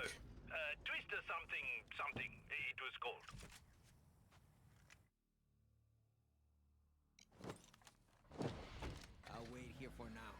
I'll have my guns ready when it's time to shoot. Now, get to finding that tunnel. The entrance should be fairly accessible. I hope after the Mavs win the championship this year, that Jerry Jones cries. He's like, why can't I do it? They would probably want easy access to the tunnel, so check around outside.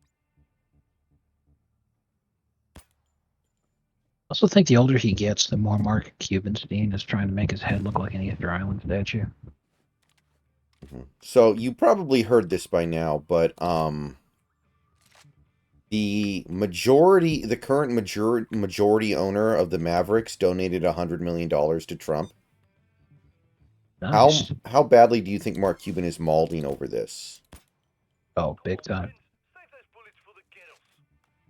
Like the fact that That's there's why they're someone who winning. owns more of the Mavericks than him decides to completely, cancel out doesn't even really begin to describe it, but like completely wipes out what he's trying to do politically. And achieving way more than he did Yeah. business-wise. You'll probably find the Yeah, tunnel I think Cuban would begin to mold, and then his transformation into an Easter Island statue would be complete. His hair would disintegrate like Shinji's. Look at his hairline. It's receding faster than the Marlins' chances of winning.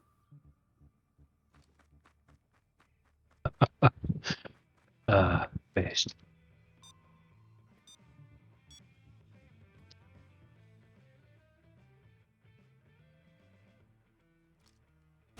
I found it. Oh, that's a tunnel entrance if ever I've seen one. Ah, that's typical. You should have a look in the clubhouse, in case his drunkies have left a way to access the code somewhere. Start with the briefing room. Actually, great idea for a graphic story.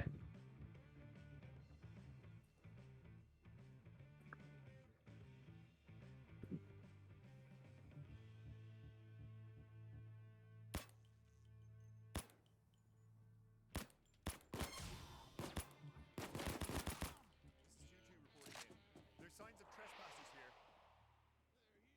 God damn it. I think that might be the best strat, though. Just focus on clearing the place out. Since there are no pagers to worry about.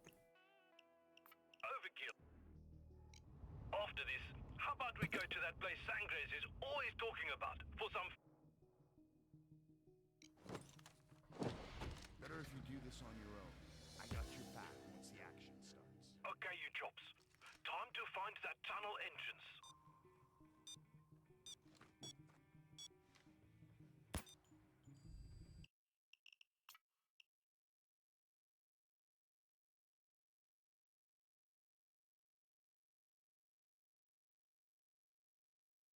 Feels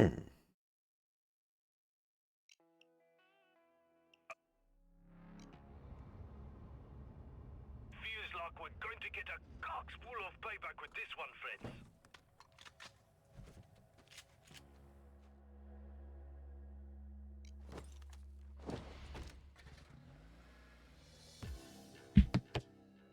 Find that tunnel, friends. They've probably got it hidden, but it shouldn't be too hard to locate.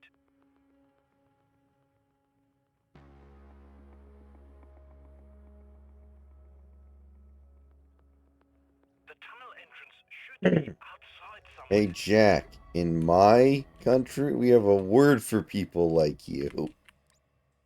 Oh, yeah? Well, in this country, we got a word for people like you.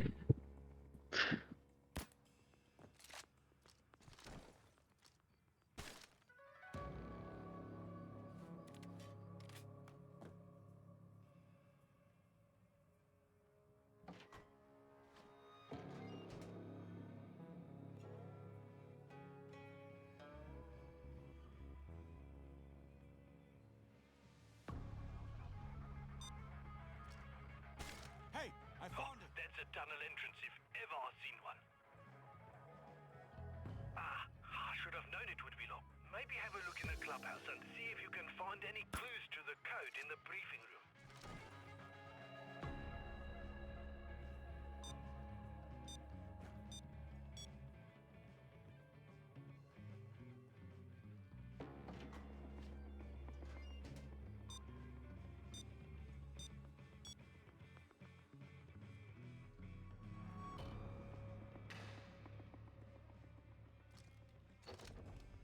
It'll be okay, Shinji. You did the right thing. Let's go watch some cartoons.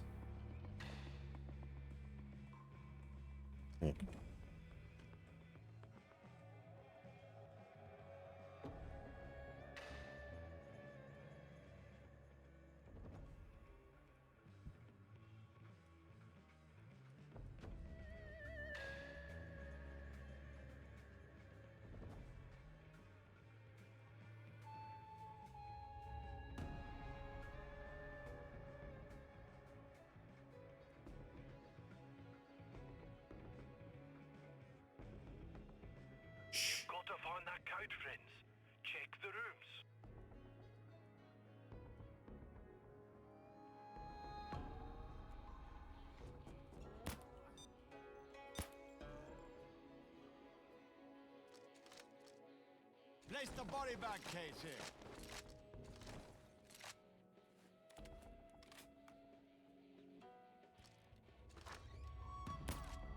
Cameras are now disabled.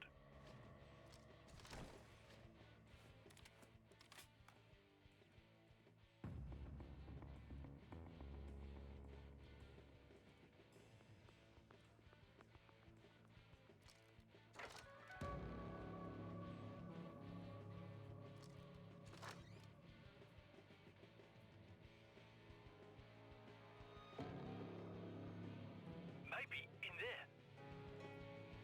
in there. Shinji begins to visibly Stay alert. lose his hair until he has a massive bald spot on the top of his head. Killing cities costs a lot of money, yeah? Love the idea of Shinji just balding.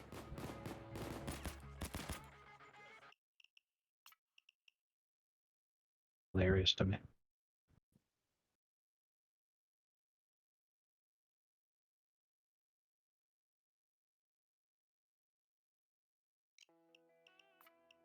Overkill has a...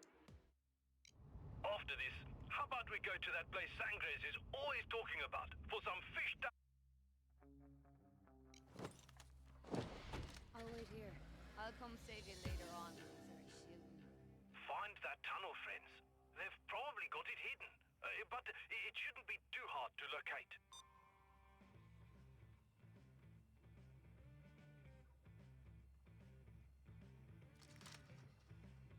The tunnel entrance should be outside somewhere. Gotta stay professional, friends. No shooting civvies.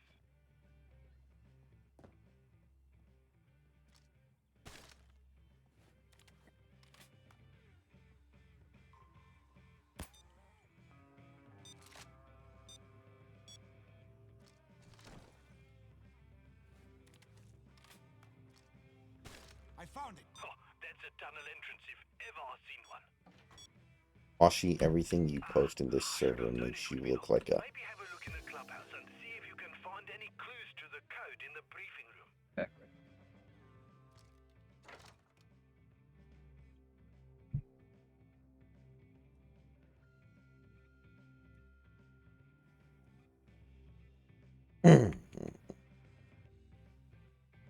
God.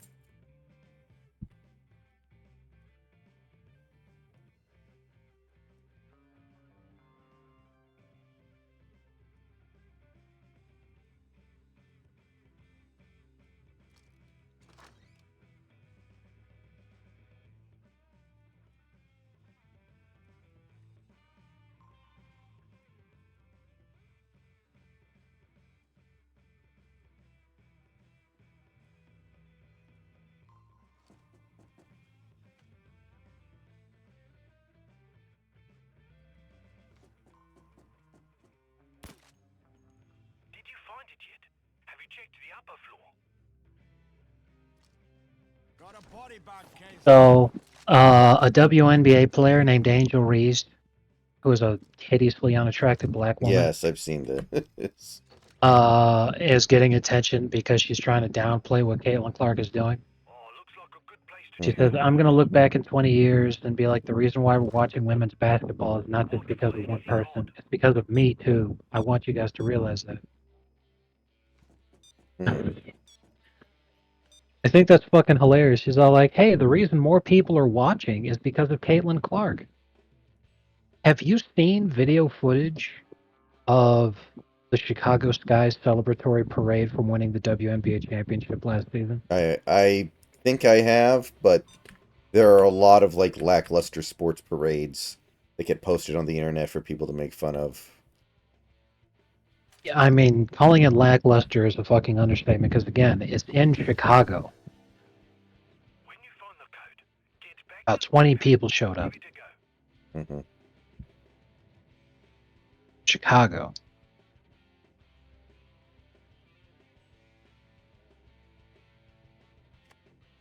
Like, goddamn, bro, take the fucking L.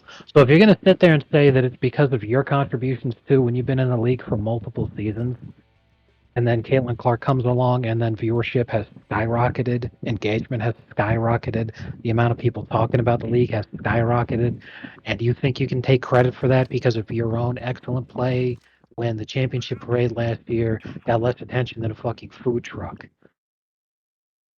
Like, the fucking ice cream man could have showed up and pulled more people than that fucking parade. Okay, Angel Reese, actually, she is a rookie this year, so she was in the same draft class as Clark. Is shooting 35% from the field, has not made a three yet. She rebounds pretty well, though, I guess. 9 rebounds a game. That's pretty good for a rookie. Rebounds are really impressive in the WNBA because they play for way less time. Games are like half an hour, I think. Mm-hmm.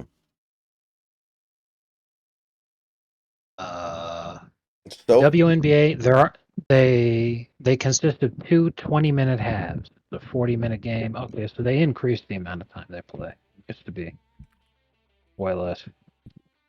But yeah, it's just a 10-minute quarter. And they only play 36 games in a season. yep. Anyway, that's the Chicago Sky Championship Parade in Chicago. Wait, how did this Sky win the title last year and then get Angel Reese in this draft? I thought she was like a top pick. Hold on. Huh. Must be Let me confused on see. some level.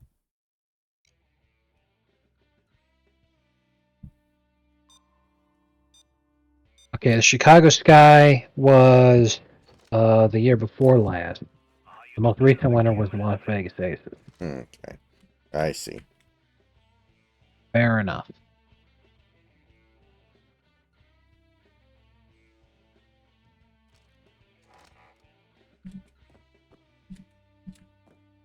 Did you search everywhere?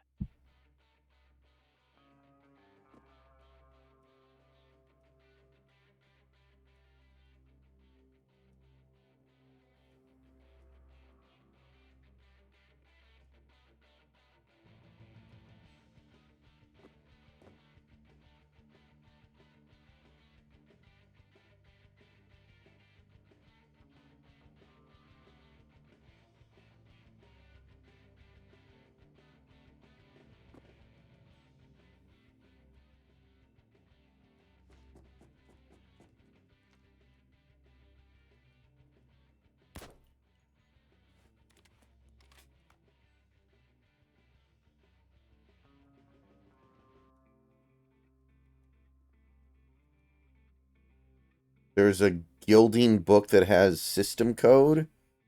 Find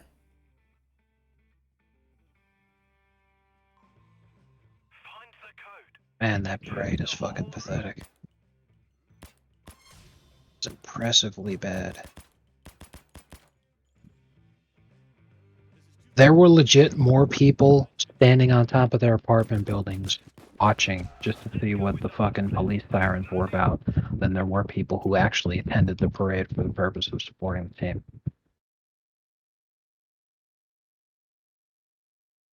That is wild.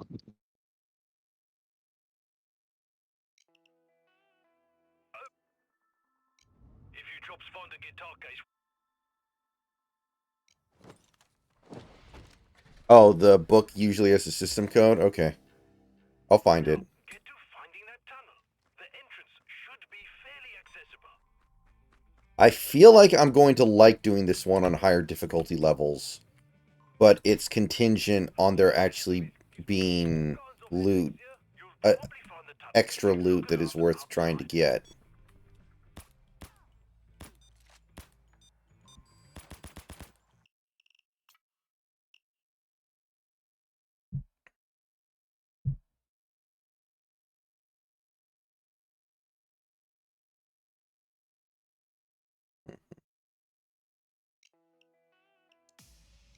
After this, how about we go?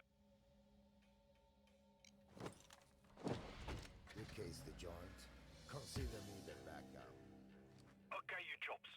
Time to find that tunnel entrance.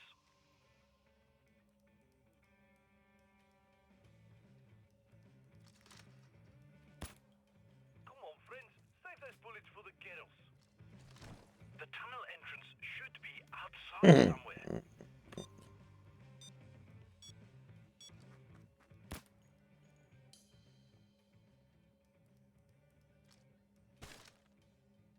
It's never down there. It's always up here. Wonder if I'm getting really funky RNG.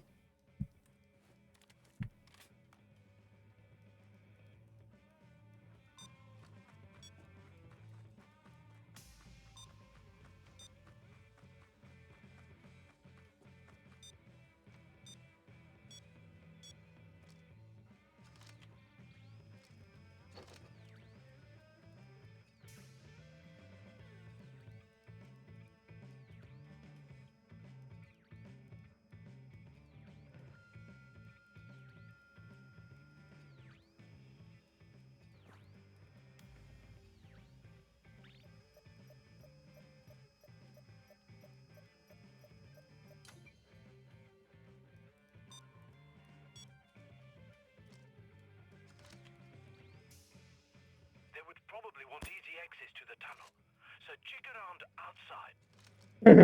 Place the body bag case here. Hmm.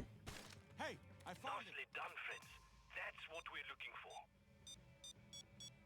I should have known it would be locked. Maybe have a look in the clubhouse and see if you can find any clues to the code in the briefing room. Yeah, I'm going to get the cameraman. I guess he's always on the second floor, which I kind of hate because getting to the second floor is not a sure thing on this map.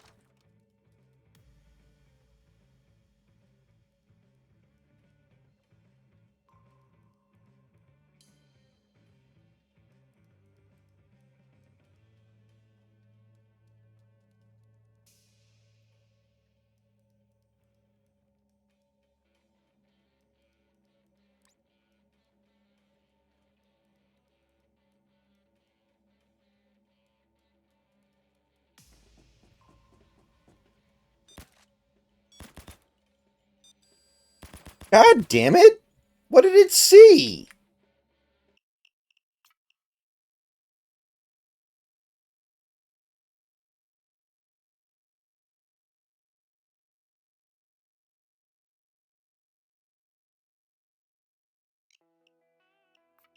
Overkill has a clubhouse right by the border in Miracle Valley, Arizona, with a hidden underground tunnel leading into a...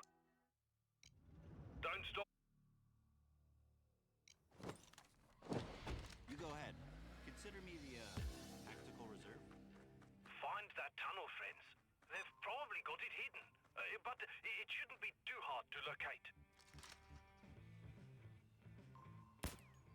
Come on, friends. Save those bullets for the girls. You'll probably find the tunnel if you look around outside.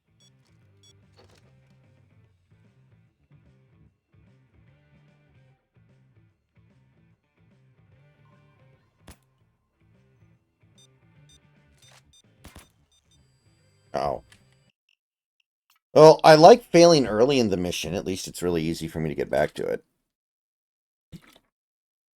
That's why I'm so careless at the start. It's hard to be invested yet.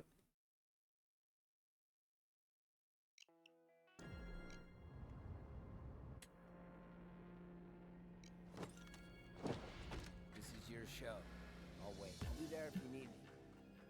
Find that tunnel, friends. They've probably got it hidden, but it shouldn't be too hard to locate.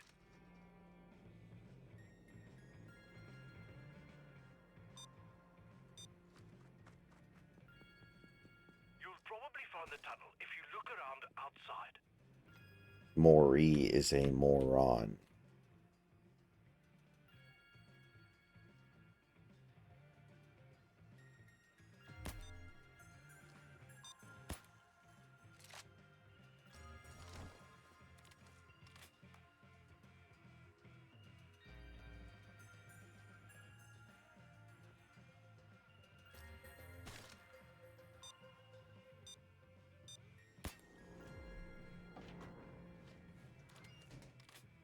Huh.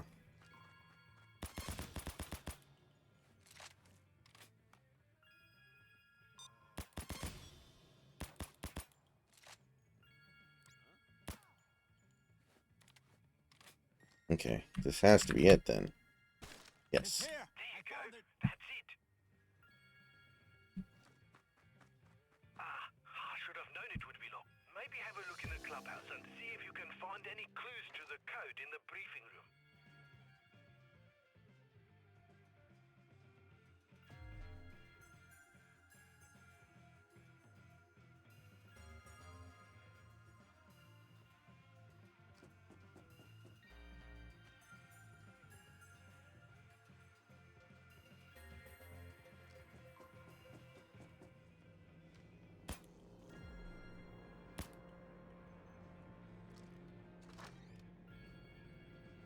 Oh, looks like a good place to check for clues.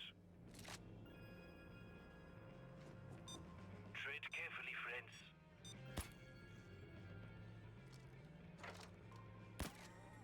Nice going. Taking out the cameras.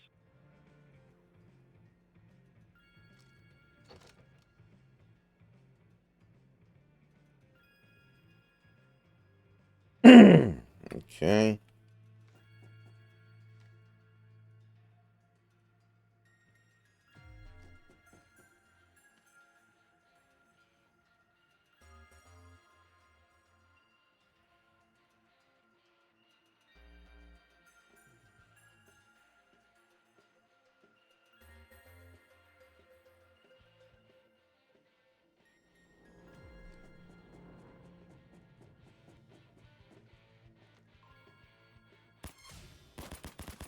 Are you kidding me?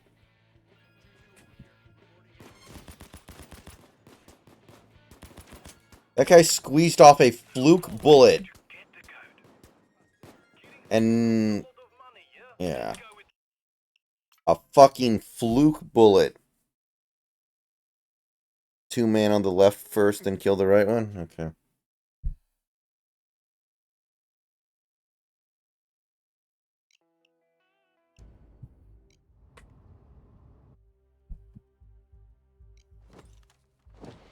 You go ahead, calling me Fundy. Now, get to finding that tunnel. The entrance should be fairly accessible.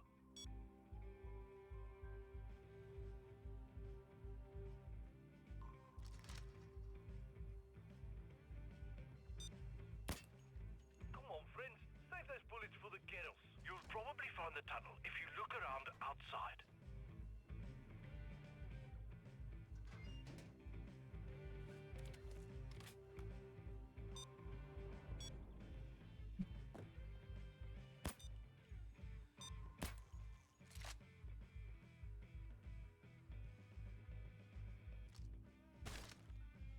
New penis usual, I see. Dingus.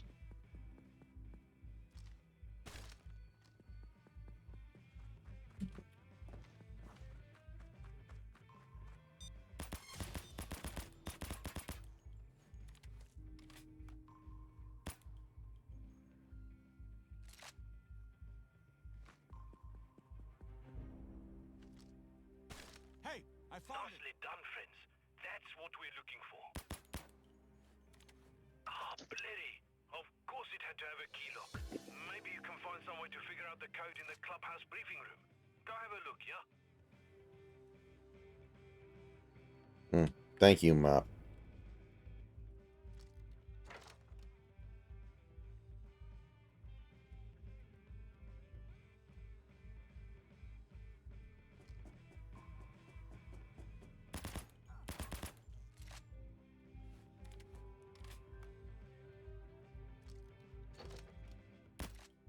Nice going. Taking out the cameras.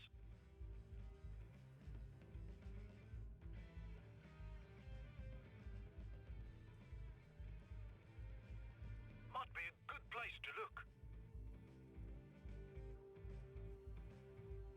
Stay alert.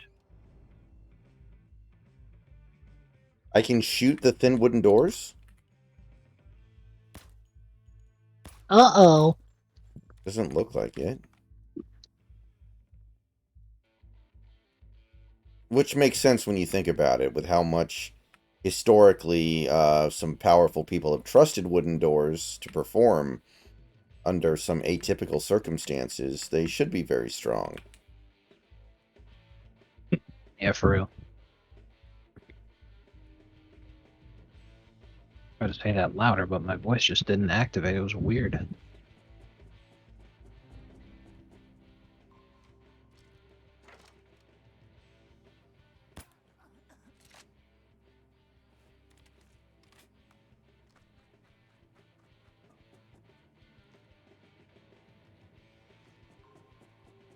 Remember when Hans Moleman got a big budget Hollywood adaptation of his independent film, and they cast George C. Scott as the man getting hit by the football?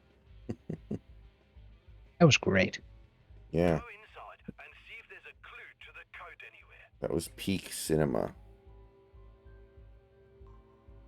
Rutino.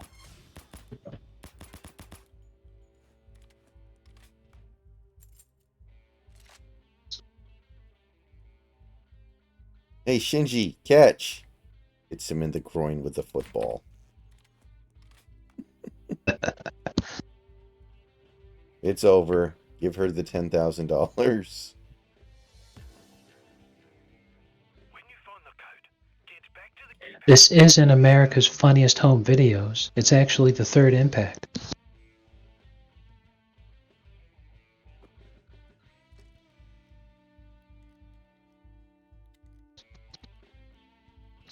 Baka Shinji.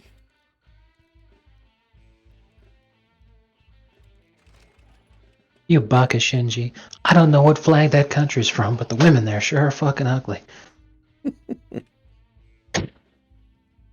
That is something she would say.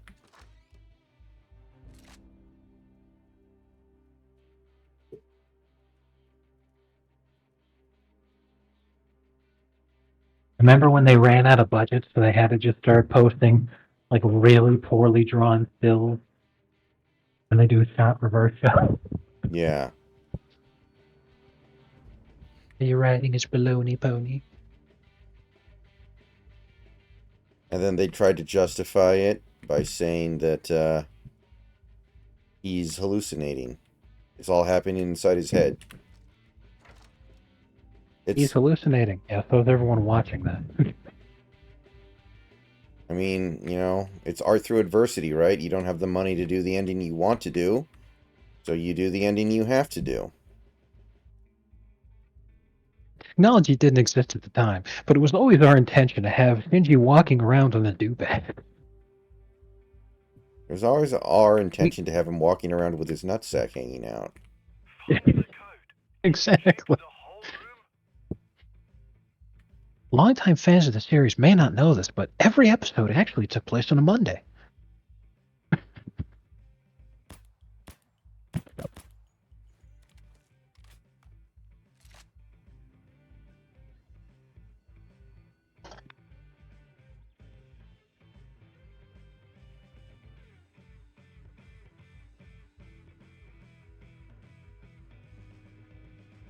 Two 2009, okay.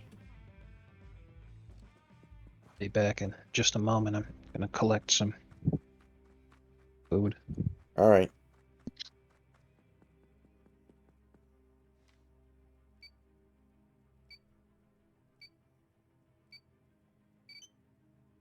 Nicely done, friends. Now put your sombreros on and get into that tunnel. Wait a minute. Is this the end of the heist? Oh, it's a multi-day one. Okay, I was like, that was over way too quick.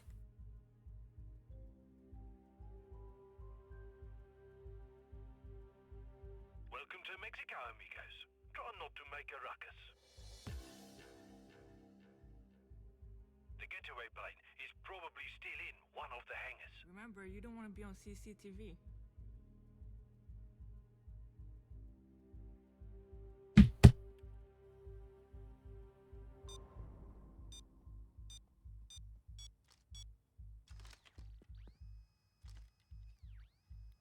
I see the mark. Okay, that's it. When you've got the looter board, you need to juice it up as well. Time to start looking for that stash of murky water contraband. It's weapons we're after. camera there.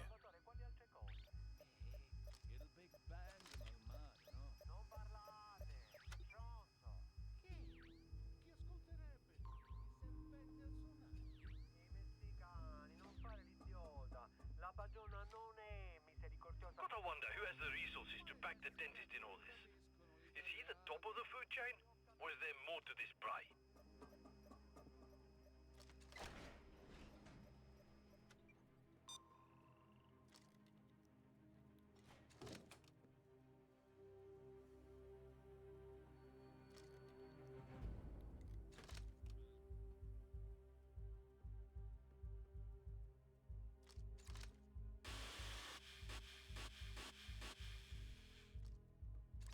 Oh yeah, so when I went to see Furiosa yesterday, there was a pre-trailer advertisement for some kind of, I can't remember what it was called, but it was a charity that helps poor parents buy things like diapers and formula and stuff for their young children. And one of the spokespersons of the charity was Sama Hayek. So I was watching her standing on the stage giving a speech about diapers, and I was wondering, is this something Snacks would be interested in or not? I don't know. What do you think?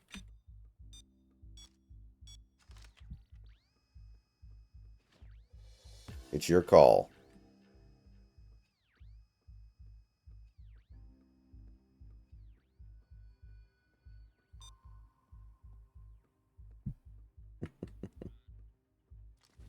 All right, I weirded him out enough. He's gone forever.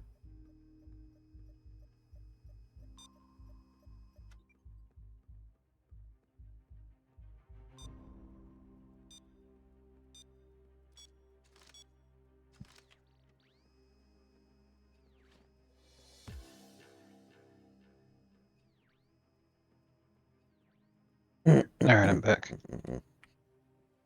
Oh, okay, that's why you didn't say anything. At first I thought I weirded you out too much and you just left. No, I'm sorry. I had to Okay. put my headset down. Right.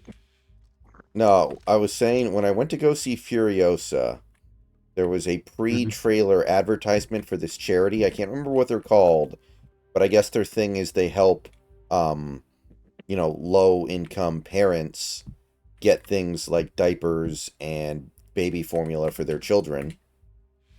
And one of the spokespersons for the charity was a Salma Hayek.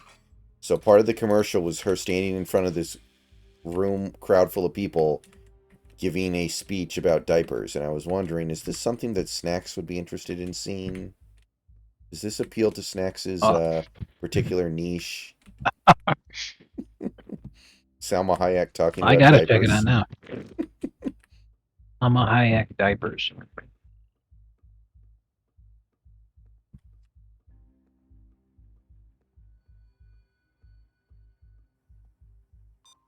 Ah, 16-year-old video. Pampers UNICEF commercial with some. I'm pretty sure this was more recent than 16 years ago, but... And all Salma Hayek does is narrate it. She doesn't appear in the. Wow. Yeah, I can't. I mean, is she wearing a diaper in the? That'd be the greatest advertisement ever.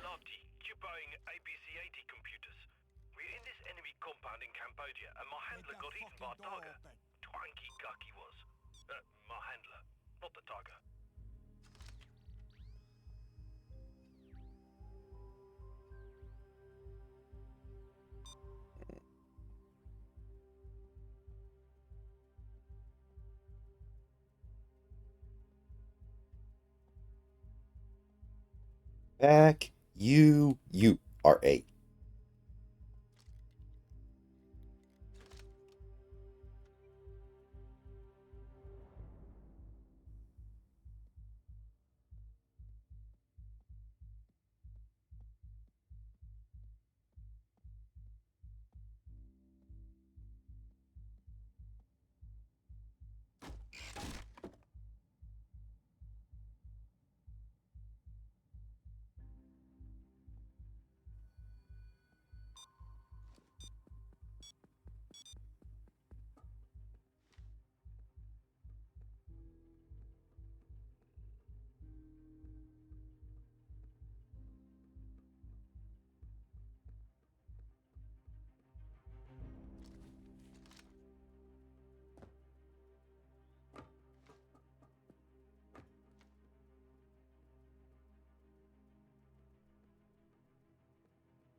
And now for my next trick.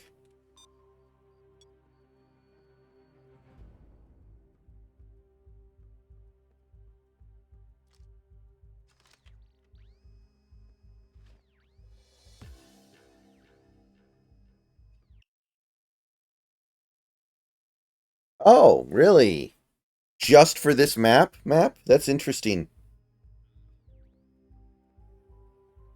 They realized it made it too hard and they just were like, okay, let's show a little bit of mercy. That's actually pretty funny.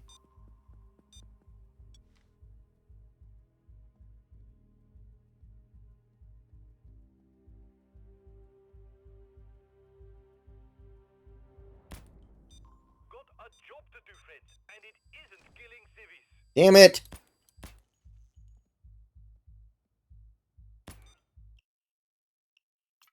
I didn't know that second camera was there. I thought I only had to worry about that first one.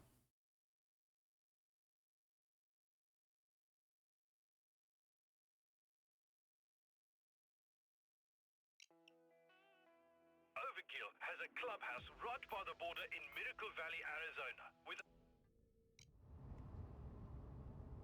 feels like we're going to get a cox full of paper.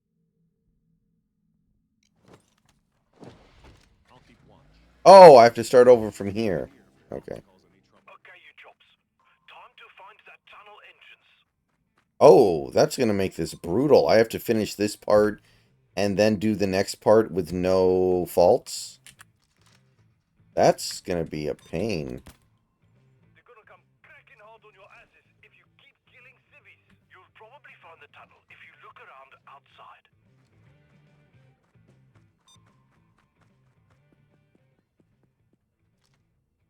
I found it. There you go. That's it. I should have known it would be long. Maybe have a look in the clubhouse and see if you can find any clues to the code in the briefing room.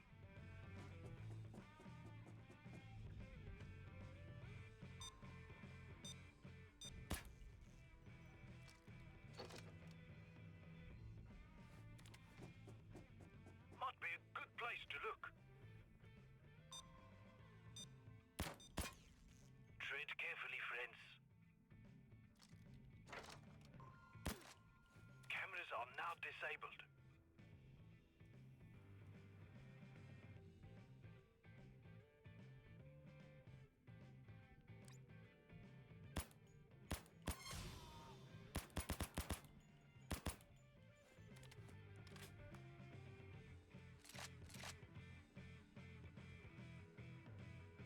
I've already done Transport Train. I did that one a long time ago. I like it, but I've already done it a couple times.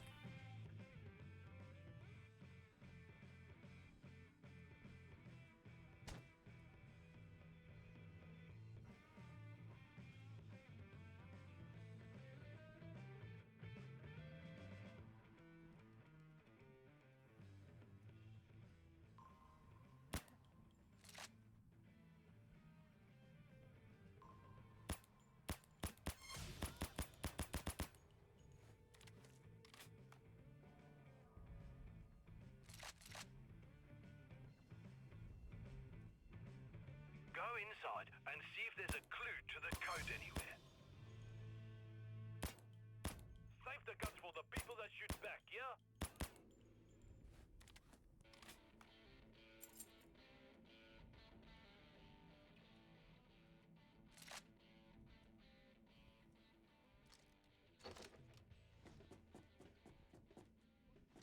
Shit, how do I get outside?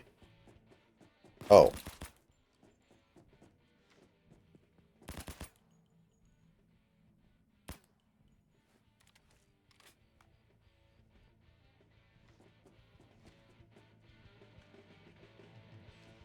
God, this building is stupid.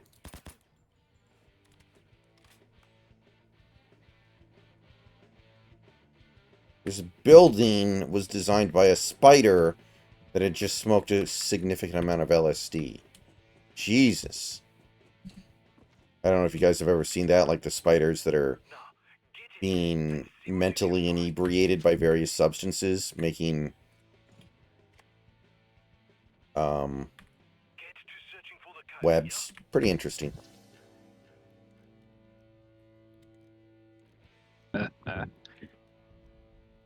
Classic.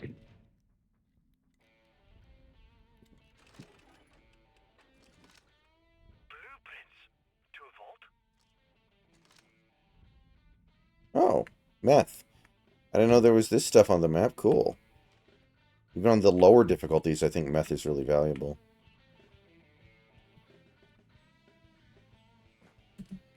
Okay. Where's the toilet?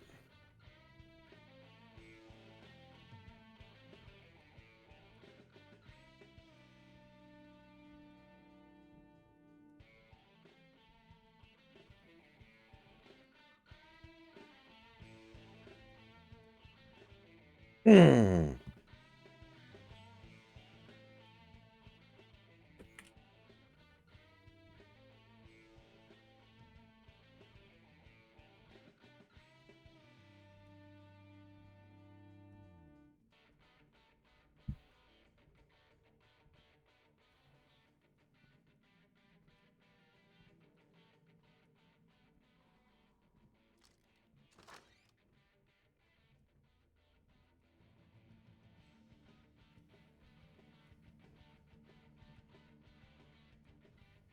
Is in toilet door. I'm looking for the toilet. I'm looking for the shitter. This is a biker bar. There's definitely a shitter here somewhere. Okay, here we go. Looking for the toilet because I need to be kicked in the balls. 455. Okay. We got him.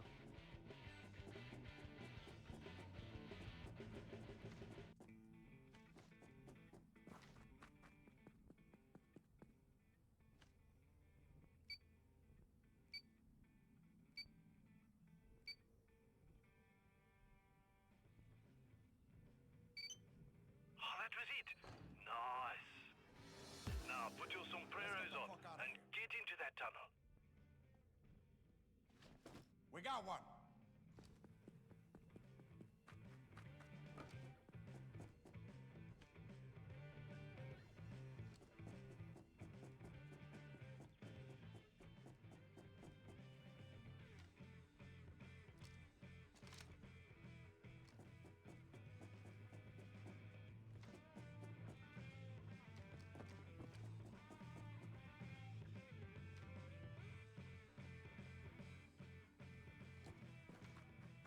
You got to get into that tunnel, friends.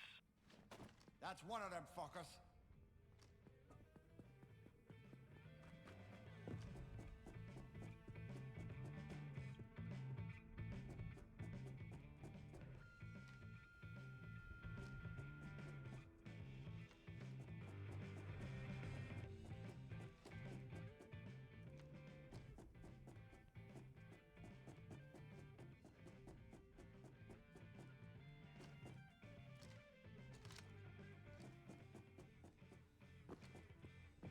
You need to deploy.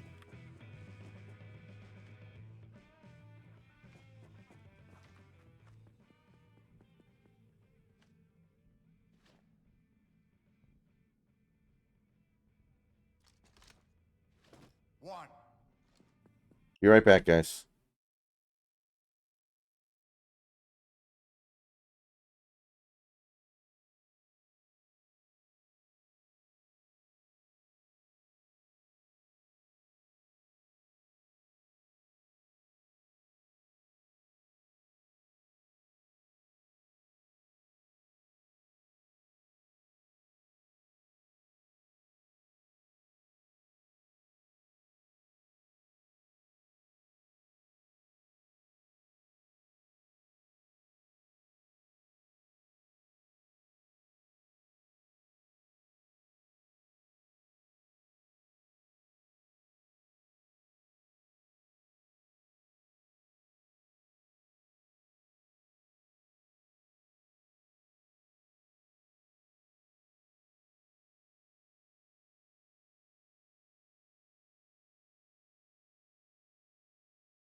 Okay, we are back.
All right, let's see what we got.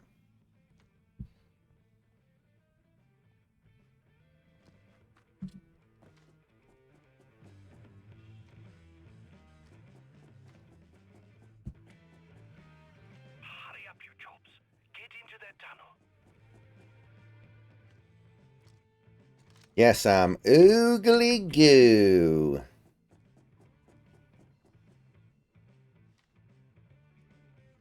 Really, this is what I was talking about. He did this.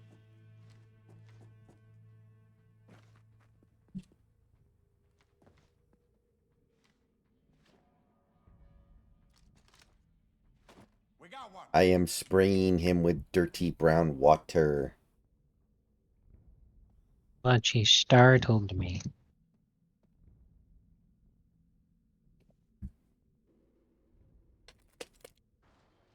Welcome to Mexico, amigos. Try not to make a ruckus. Isn't that the boss? Is find that plane.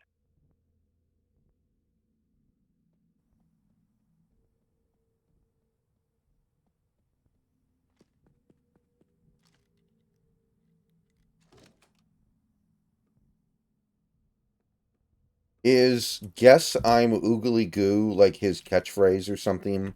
Like yowza yowza No. bowbowza? No, that was the joke, is that it was like referencing MASH, where like in plenty of games that have voice lines, people will fuck around and like interrupt what they're saying with other wacky stuff. I and see. then taunt spam, and then he just moves around and is all weird. Like he's just speaking gibberish, and I don't even think it was English. You just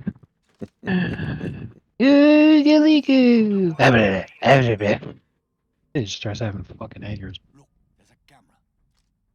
There's a really good one in Overwatch that was actually so good that Blizzard patched the game specifically so that this interaction would end up being the only interaction in the entire game that you couldn't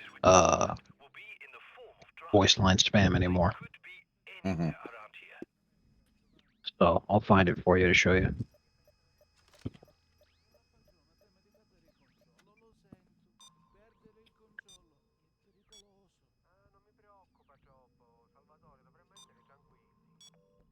wonder who has the resources to back the dentist in all this. Is he the top of the food chain? Or is there more to this brain? Camera.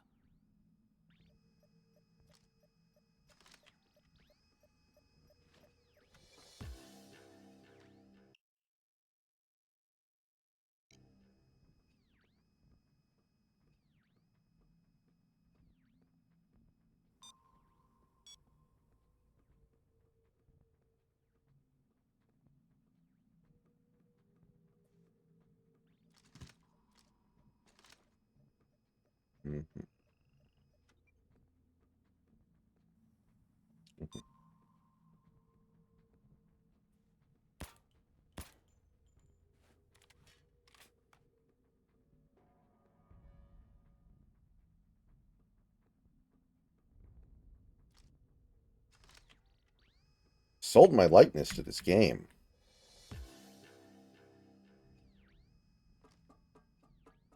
You can't do this anymore. Character Reaper has 3 voice lines, Mm-hmm. Pathetic. Black's my favorite color. I'll see you in hell. So what people did is they would create a keybind that would allow them to rapid fire spam those voice lines. Mm-hmm.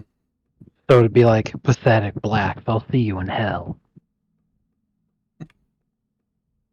So Blizzard patched the game so that those were the only voice lines that you could not rapid fire speak anymore. That's hilarious.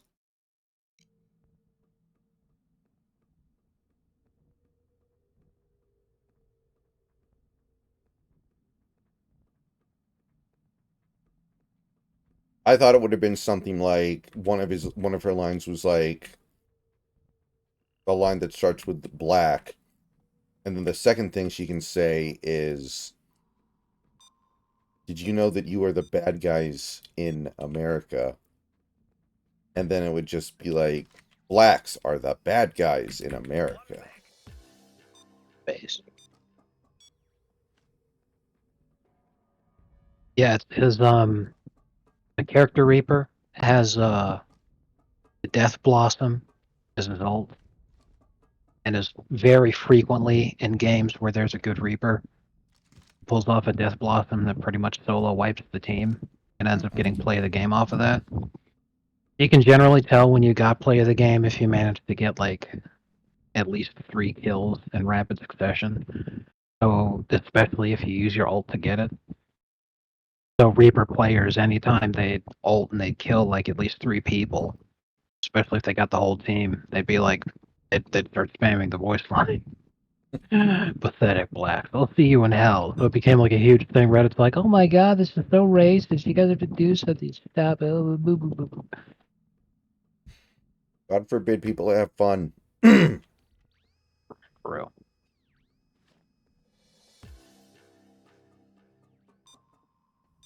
Oh, you'd think the feds would have found this place and cleared it out.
All right. Happy Taco Tuesday, everybody.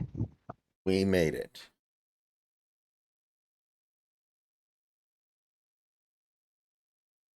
Oh, man. I just realized we made it the whole way through Monday without realizing it was Nutsack Monday. Oh, I remembered. I just didn't see it fit to mention it because I thought it was so obvious.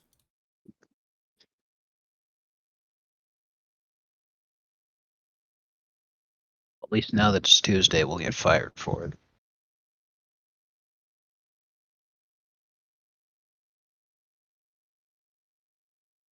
My favorite part of that comic was how happy the guy looked to get fired.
All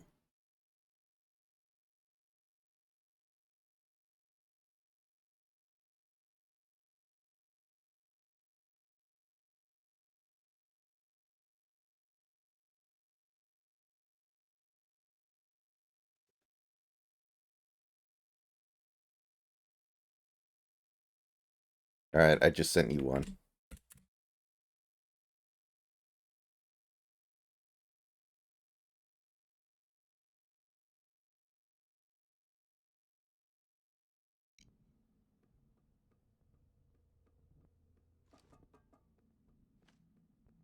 Yep, that'd be why. Holy fucking shit.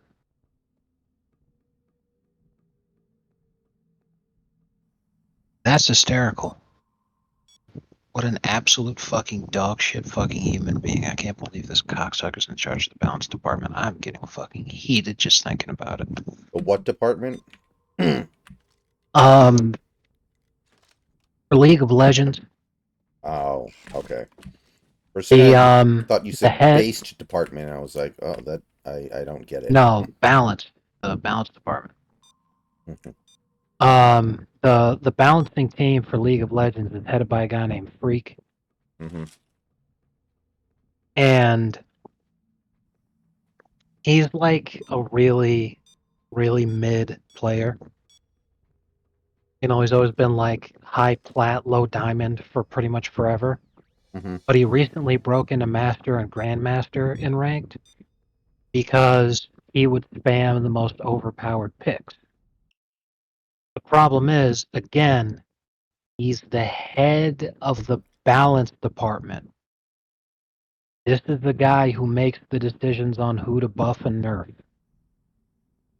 So he knows damn well who the most overpowered fucking champions are.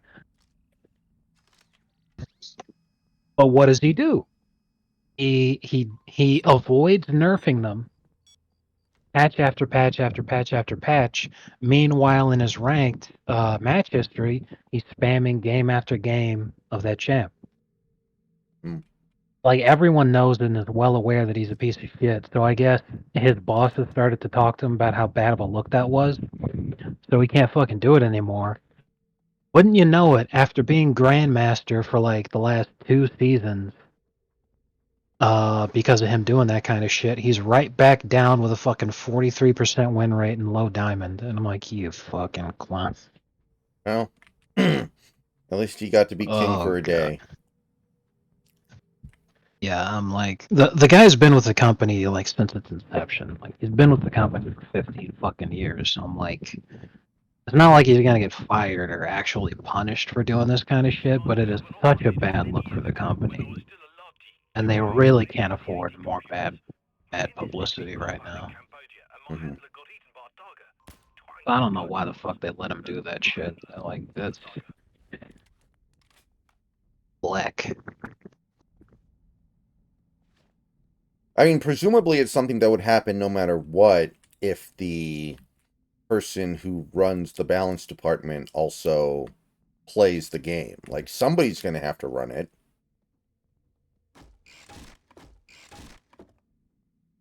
In the long run, it is good to have someone, to have the people in charge of making the fucking game actually be people who play it. I do agree with you. But that kind of shit is just egregious. Like,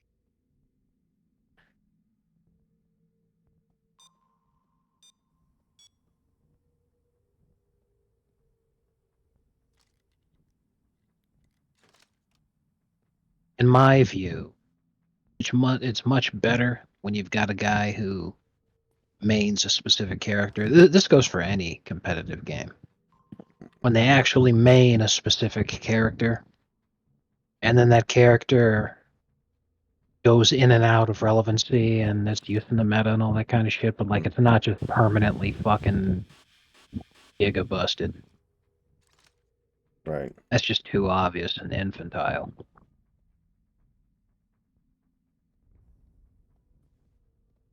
To me, it's like it's the video game equivalent of that one dude who became an animator on the Powerpuff Girls revamp when they were making new Powerpuff Girl episodes, and that fucking colossal weirdo created a new character specifically to serve as a self-insert to make the character Blossom's boyfriend, where that character only appears in episodes where he's the lead animator. Oh, I don't. And then he has like a bunch of online posts from years before that show started where he talked about how Blossom was his waifu, an adult man, and Blossom, like literally the Powerpuff Girls, they're all like 8 or 9. Like, what the fuck, bro? Bruh. What the actual fuck this guy's problem is? But like, at the same time, 4chan really appreciates the guy because they're like, this guy literally got a job on the show just to fucking create a character where he allowed himself to bang his waifu. Jesus. You wish you could be this guy, which is utterly fucking hilarious. Like, imagine if they did a revamp of Evangelion. They decided, you know what, we're gonna make 50 more episodes of Evangelion. So you got a job as an animator so that you could create a self-insert character that sucks Masato's toe.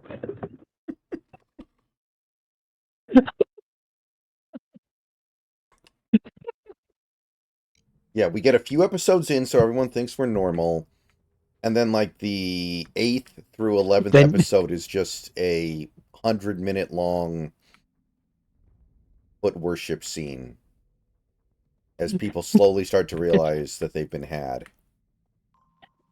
just 100-minute long shot-for-shot adaptation of the Masato copy pasta.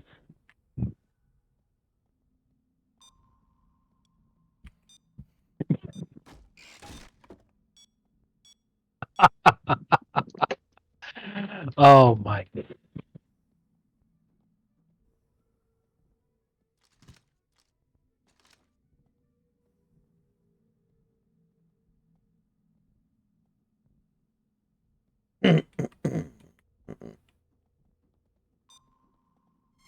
Instead of a normal anime arc, they pay respect to its foot-based origins by calling it the anime arch. Let's go with the other plan. No need to keep quiet. All right, God damn, that'd be fucking I'm hysterical. going to finish this one without stealth. Should be able to do it. It's pretty easy. It's on a pretty low level. So I just want to be able to say I finished it. I mean, I'm going to come back and probably try to stealth this at some point because I like this mission. I like most of the way it's set up. But I want to go ahead and be able to beat it tonight because it's already kind of late. Show those cucks what you're Yeah. made of, friend. But I do like this mission. It's just... we have so much stuff to get through because I bought all the DLC. I literally spent almost $100, which I think is fair because I originally got this game for free, I think. So this is me finally giving money to Overkill for what I think they've done, creating a very respectable game that gives me a gameplay style that I don't really see anywhere else. You would think... see, I would think that heisting video games where you're like a bank robber or something would be big. But, like, other than Payday, it's not. That should be the kind of game where it's not just a really popular franchise. That should be like a whole genre, you know? Yeah. I guess it's hard to do it well done. There's like this temptation to just say, okay, go in there, shoot everybody, and take all their stuff for every single mission. And some people who don't understand how to do stealth... like, that's one thing that happens in Payday. New players will join up and start playing it, and then they get to the first stealth-only mission, and they basically rage quit because they have no idea what to do. They don't understand how to play with stealth.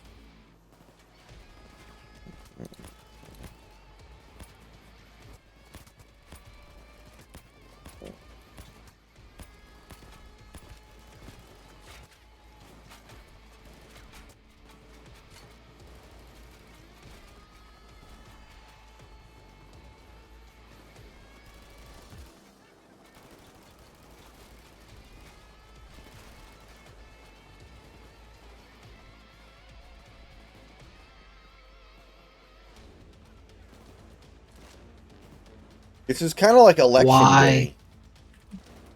Bro, you've gotta be fucking kidding. Why would you do such a thing? I'm watching WNBA lowlights, bro. Check this out. It's a 1-point game. There's 9 seconds left. The team that has the lead, they're expecting to get fouled. So they run around to avoid the foul. And she mindlessly turns the ball over, like she passes it almost directly at a defender who catches it and starts running down the other end. So there's 8 seconds left. Again, it's a 1-point game. She's breakaway on this fast break. There's no one who can even defend her. He pulls up for 3 instead of just going in for the layup, and she breaks the 3. Are you sure it's not J.R. Smith? Like, literally in the video, when that happens, they stop the video to put up the LeBron baffled J.R. Smith meme. Mm-hmm. By the way, this was an elimination game. Or the team that... Oh my god. There's no fucking way. Why would you do that? What were you thinking? Why Frank Vogel. Why would you take the 3?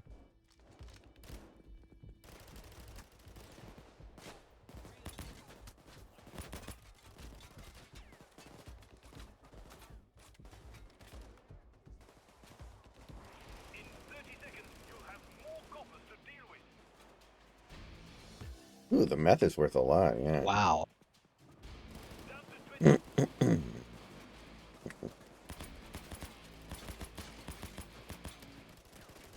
That is impressive. The next low light play is a possession where it ends up being a shot clock violation off of 3 offensive rebounds and attempted putbacks because literally all 4 of those shots never hit the rim. Pretty bad. That was a playoff game, by the way. Were any of the shots blocked? Bless you. None of them. They were just bricks that didn't even hit the rim. Like they were contested shots, yeah, but like didn't even hit the fucking rim? Really? This is why no one watched this shit, and this is why Caitlin Clark is so fucking popular and actually getting attention into this league. Because Caitlin Clark can actually put the ball in the fucking hoop. Oh my god. Like, again, this is a playoff game.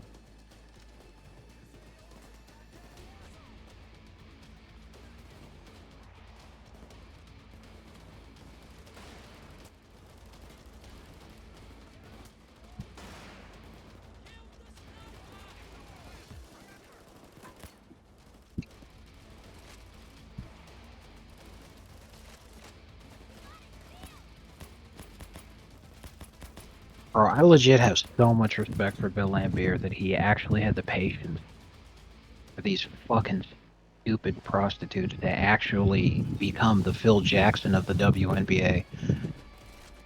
Like, this dude legit has the patience of a saint to sit through this shit for 20 fucking years. Maybe he just realized it would be so easy to be an amazing coach at that level because all you had to do was teach them to as far as he's concerned, is like common sense stuff. Right. Plus, he gets to like take a nap for most of the game. He's got to be the most well-rested coach in professional.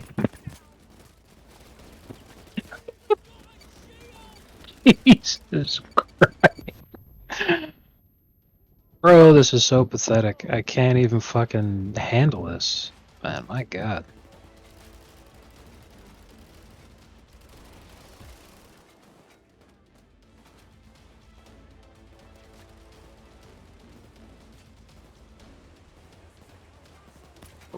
be 480. I can do that.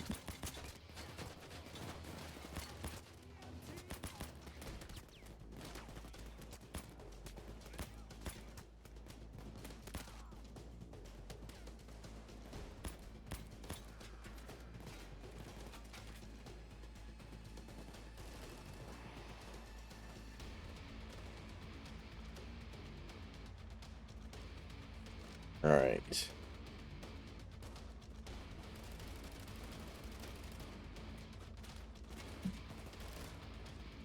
a seal!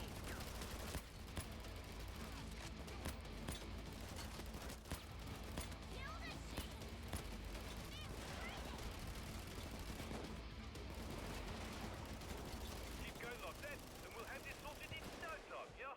Take advantage of your pimply edge flip. Drop your gun. On your knee, pendejo. Cops on, now.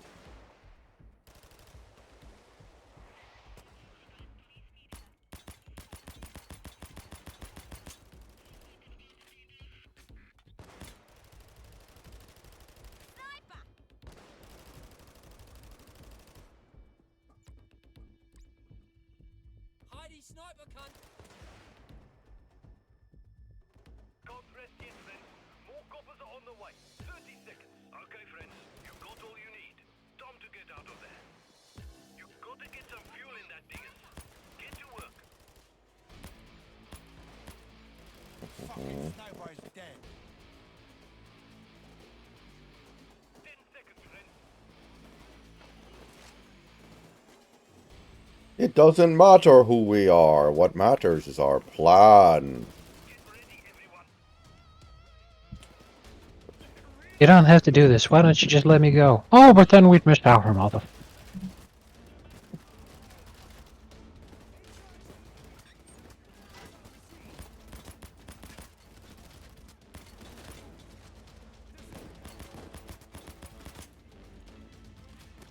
It doesn't.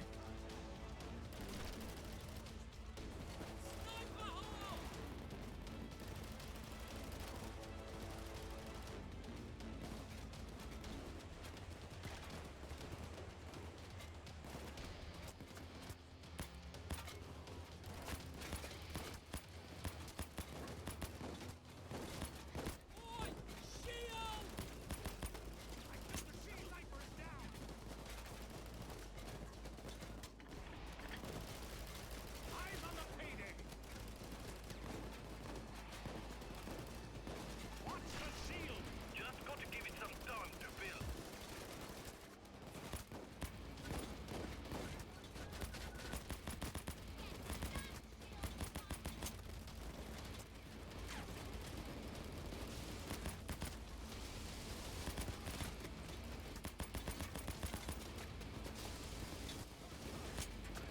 Everybody in the phone book named Chang.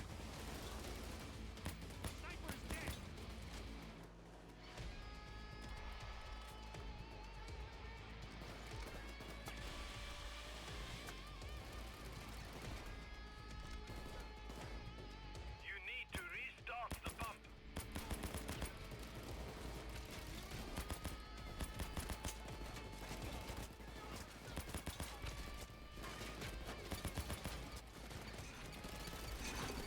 You've got to keep the pump running. Protect it. Wait a minute. Can I not throw more loot in here? Oh, I can.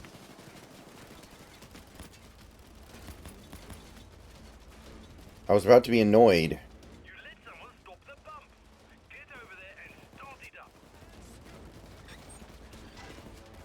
Make sure you protect the pump while it's running. Did you see the Grok story?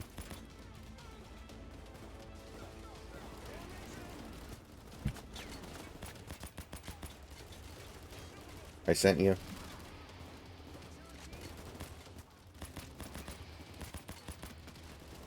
You need to restart the pump.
Why do bad accents always make movies better? I'm trying to think of an instance where a bad accent actually made a movie worse. Maybe Keanu Reeves in Bram Stoker's Dracula?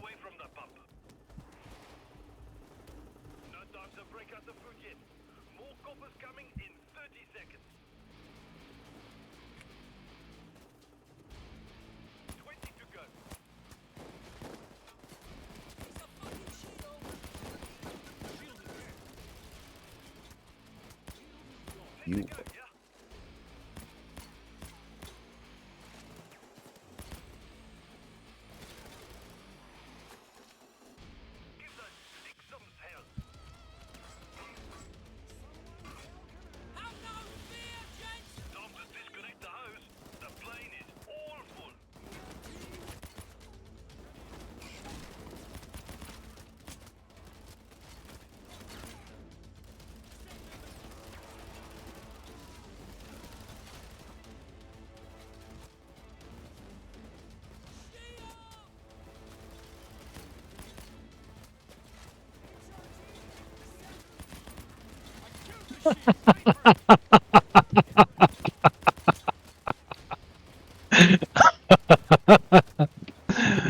Oh my god.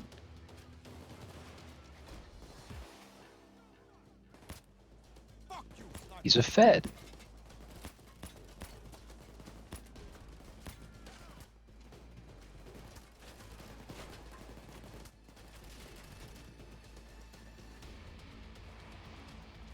Our country may be going to shit, but I just don't think I can vote for a convicted felon. Oh man. I love those fucking Yellowstone memes.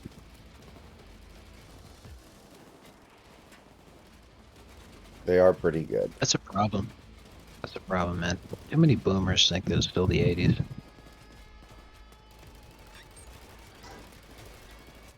You gotta wake up and smell the fucking communism. Ironically, because in the 80s communism was a fucking huge deal, but like, it's not gone.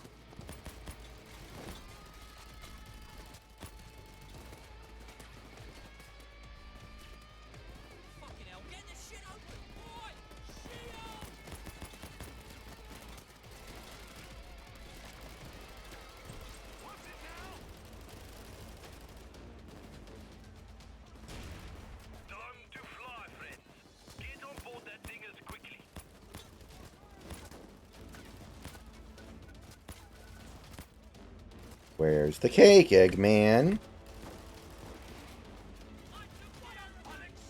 Just take a piece. You.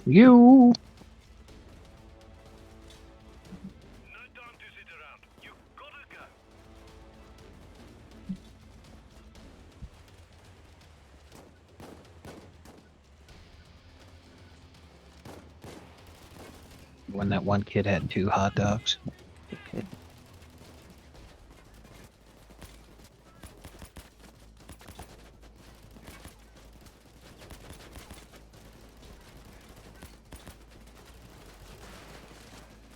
You triple Jew.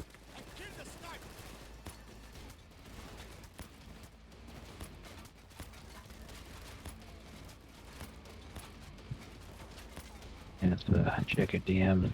I noticed something funny. Oh.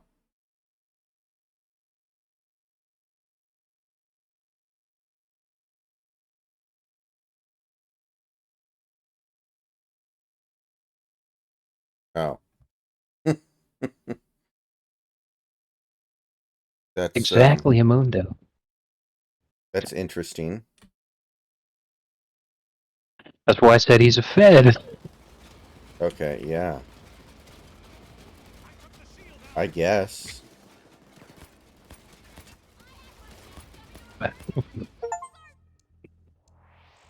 Alright, we did it. Not the way I wanted to do it. I'm not thrilled about that. But I think that is going to be a heist I try to do on higher levels. I like that one. It's like... Hooray. the Shadow Raid, but it seems like it's less stupid. Shadow Raid pisses me off. That should be such a good heist, but it's a pain. It's a Christmas miracle.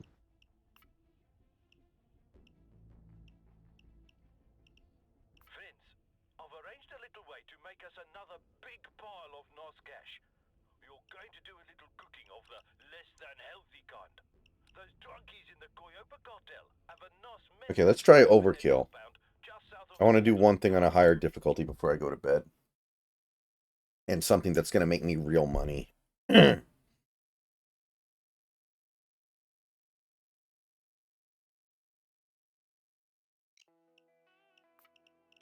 the routine, friends. Just keep cooking as long as you can, and this will be a nice boost to our finances. I will assist you as much. You are a subhuman. I should have paid more attention in chemistry class, yeah? Ladies and gentlemen, we got it. Okay, friends, let's get some cooking started. Outlook isn't the best cook in the world, so maybe don't sample the goods, yeah? What the fuck was that?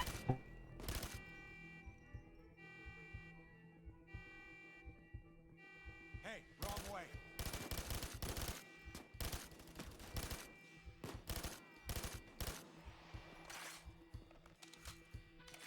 Heads up, friends. Coppers incoming. Come on, we gotta find it.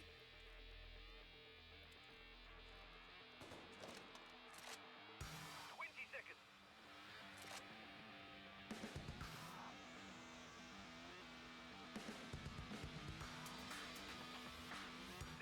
To go. Pretty funny video there.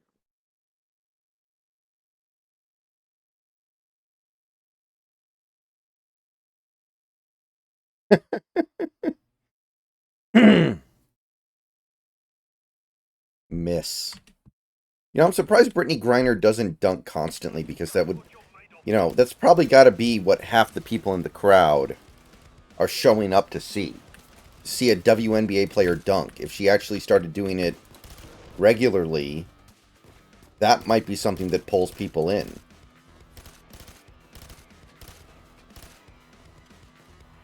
Yeah. Not only that, but again, if she could actually do that consistently and often, she'd basically be unstoppable and would become the WNBA GOAT without any fucking question. Mm-hmm. Because if she becomes like the only WNBA player ever who can dunk fucking consistently, how do you guard that? How do you guard that when she's half a foot taller than you and she can actually fucking dunk it? And it'd be like if Shaq was playing against playing in a league where the average height of every center was 6'6", which it is for the WNBA. Like, it'd be a fucking catastrophe for the rest of the league.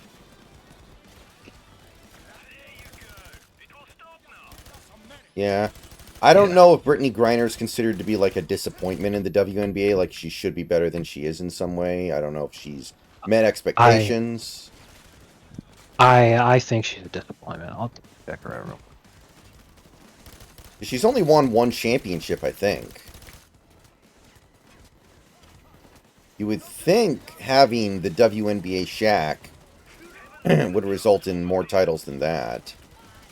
She has spent her entire career on the Phoenix Mercury. She's been with them for 11 seasons. Like you said, she has won one ring. She has led the WNBA in blocks for 8 times. She's a 2-time scoring champion, a 9-time All-Star, 6-time All-WNBA team. 7-time WNBA All Defensive. Never won an MVP. 2-time Defensive Player of the Year. She has to be a disappointment. Like she should have been way fucking better than this. And the only championship we won, or that she won, was her first season. Huh. So she took him from worst to first, and then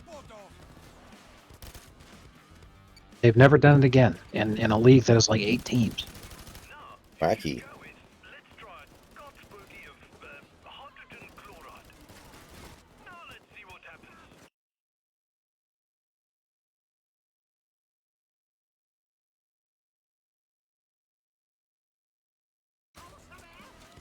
Not 8 teams. There are currently 12 WNBA teams, and they will add 2 more expansion franchises, one next year, and another one in 2026. And they both owe their ass to Caitlin Clark, probably. They're like, oh, That's correct. Caitlin Clark's coming. Better get some more teams out there. That's correct. Because the WNBA is actually making more money, so they can afford to have more teams. It's been at 12 for a long fucking time. Let me see here.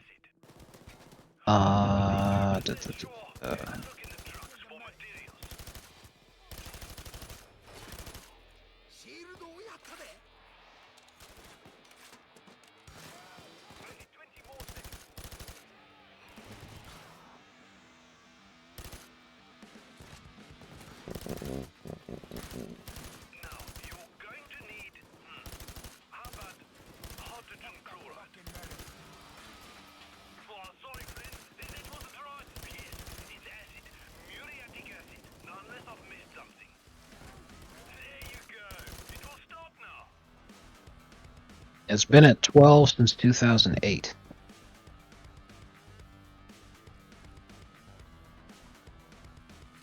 Okay. So actually pretty stable, given how it used to be, where teams would just fold all the time. Yeah, because they were stupid enough to think that like every team that had an NBA team should have a WNBA team, and that didn't work out too well. So the 2 expansion franchises next season is going to be the Golden State Valkyrie,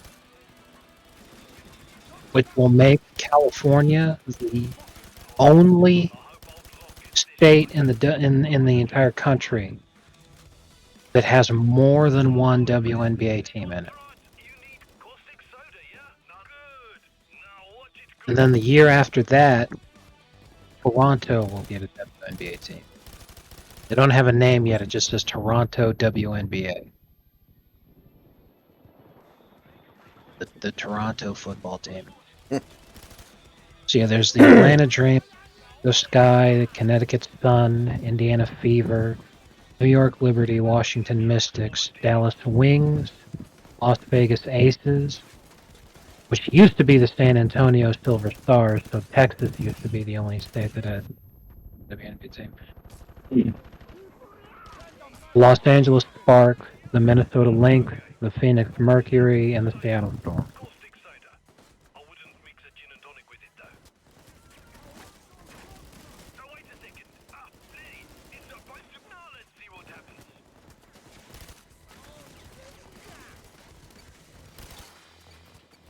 Brittany Griner, 1,000,000 fucking percent, should have been way better than she was.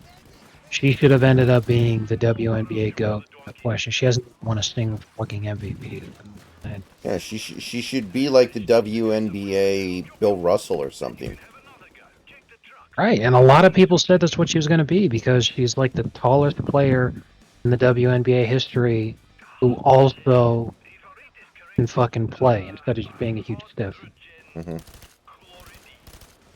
Since she came into the league, the MVPs have been Maya Moore, Elena Del Don, Naneka Ogwumike, Sylvia Fowles, Brianna Stewart, Elena Deladon again, Aja Wilson, John Kell Jones, Aja Wilson again, and Brianna Stewart again. And in that whole fucking time, I don't even know. Let me check WNBA awards. So she's more Dwight Howard than she is Shaquille O'Neal, I guess. Yeah, basically. Maybe So not let's even see Dwight. here. Maybe more like, I don't know, Mark Gasol or something. It seems like. Well, she's been defensively dominant enough to where the Dwight comparison's apt. They led her team to the championship once, like Dwight did. She has one fraudulent ring, like Dwight does, but never actually the most dominant player in the league. So, one, two.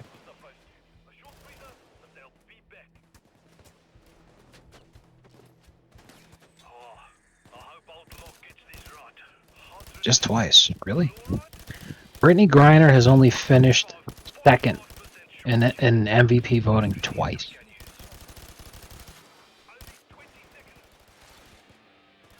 In 2021, she was the sole reason that John Kell Jones wasn't a unanimous MVP, being the only other player to get a first place vote. And in 2019, Elena Deladon was a unanimous MVP, and Brittany Griner just had a bunch of second place votes. That is shocking when you think about it. I mean, the ultimate winning ticket, and she can't cash it. She's the best rim protector in the history of the WNBA. She's one of the tallest players in the history of the WNBA. She's the only player in the history of the WNBA who has multiple dunks. The only player in the history of the WNBA to be able to consistently dunk in game, not just uncontested, but actually in traffic against defense. She's only finished in second in MVP voting twice. There's one championship her first season. I don't even think she's been back to the finals since then. And in a league with 12 teams, that's fucking pathetic. Bizarre. What a humongous disappointment. Maybe more Ben Wallace than Dwight Howard, even? Seems like she's a better scorer than that.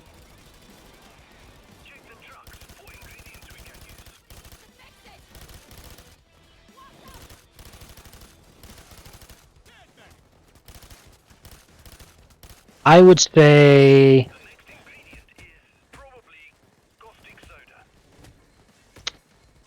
like Alonzo Mourning. Speaking of which, Perez Frizzell.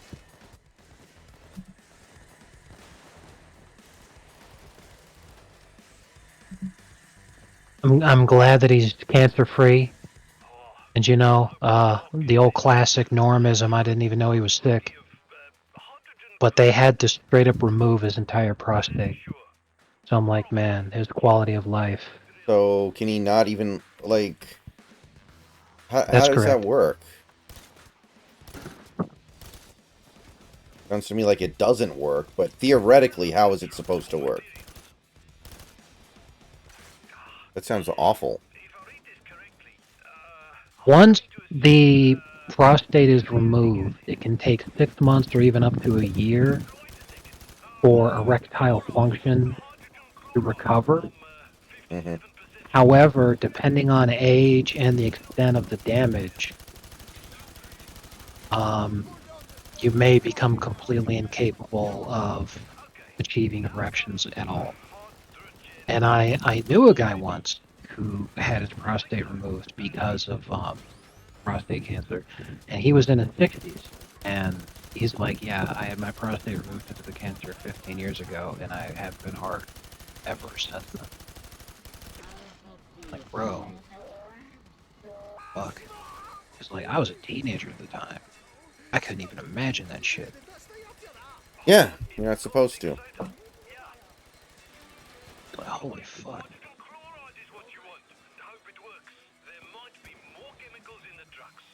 Matter of fact, the vast majority of patients who get a penile implant are actually because they were guys that lost their prostate due to cancer. The penile implant gives them essentially the ability to control to give themselves an erection at will, even if their Johnson doesn't want to work.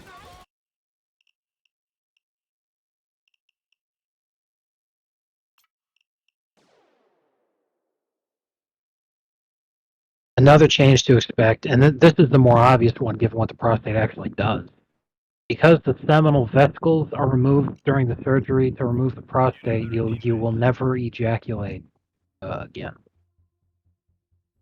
Well, Okay, friends, let's get some cooking started. hopefully Zoe had enough fun for his life, which seems like a reasonable bet.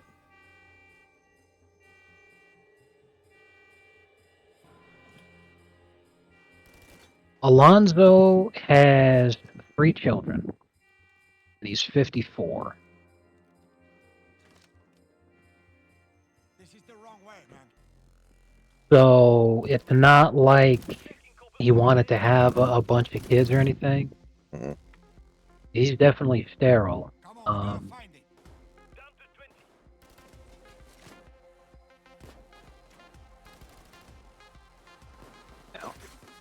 I doubt he will be bothered by being sterile. Yeah.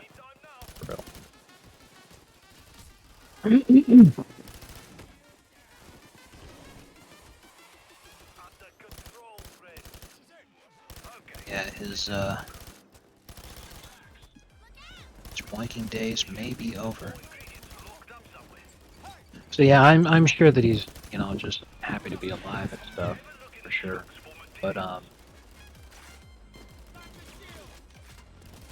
if he were a younger man, I think that would be really tough to cope with. But he's only 54, so I'm trying to imagine it like, man, could I imagine like in 20 years that shit happening to me? Suck. Yeah, prayers was up.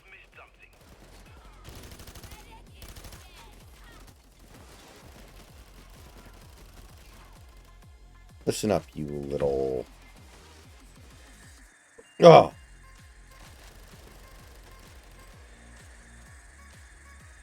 Alright, the next ingredient is perhaps, muriatic acid? Oh wait, it's caustic soda. I'm 79% sure.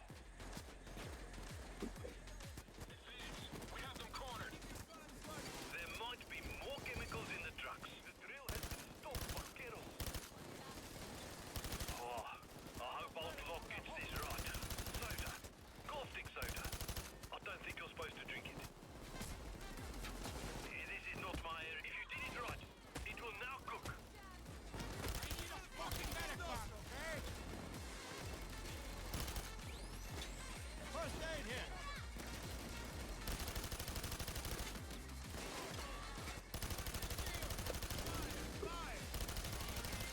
I actually love this NBA highlights versus WNBA highlights video, where they just show the WNBA players fucking something up horrifically, and then they show like, oh yeah, and here's an NBA player easily achieving whatever it was they were trying to fucking do. God, it's just so funny to me. Someone show LeBron that video so he can decide to take up Trump on his You idea. thought about becoming a woman, LeBron? He could be like Darren Williams in the Turkey League.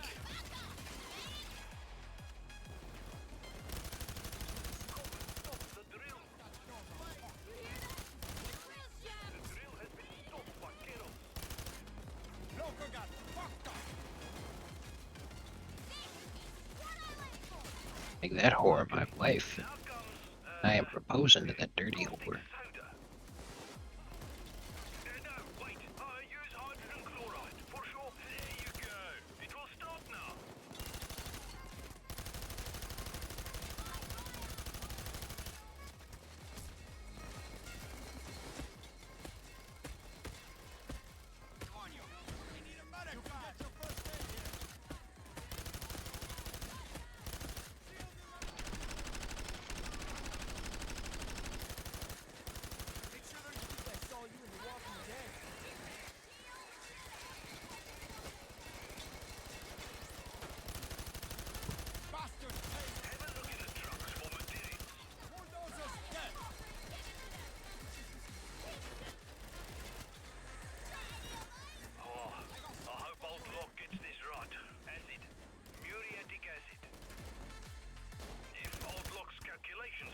I love that Gerald Green alley-oop.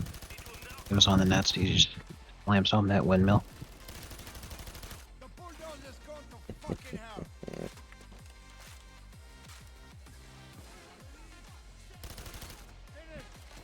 Stop the drill. That's one batch done. The drill's jammed again. Get that to a safe place, and we can start up another fry.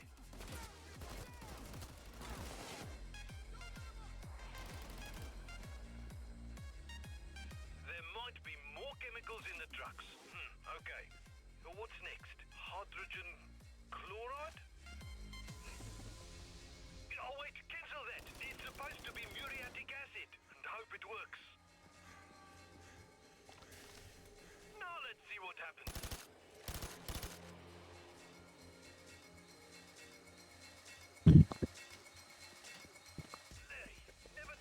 I just received the jury duty summons in the mail, and my first thought was, you know, it could be worse. This could have been tickets to a WNBA game. Oh, for a second I thought you were being serious. I thought you had literally No, just... no. I was like, you know, one look at your Twitter account and they're not going to want you on any juries.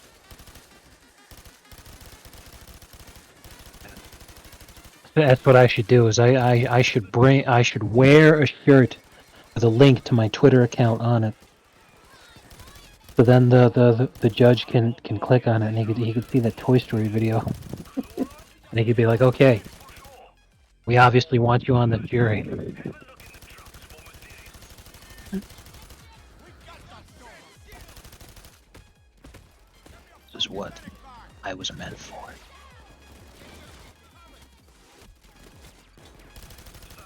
The next step is, it's muriatic acid. Oh, sorry friends, that wasn't right. Hydrogen chloride is what you want. This isn't what Outlook does best, really. The drill has been stopped by Kettle. If you did it right, it will now cook.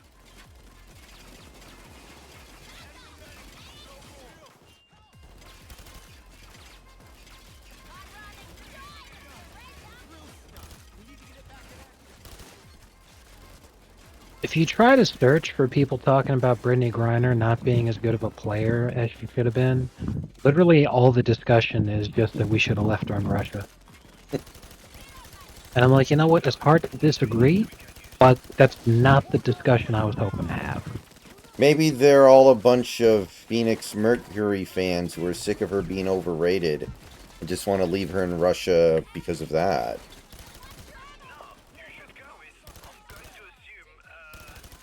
The league has decided to compensate the Phoenix Mercury by giving her another draft pick, which they used to draft Caitlin Clark. Clearly the best thing that could have ever happened. Imagine, Jesus.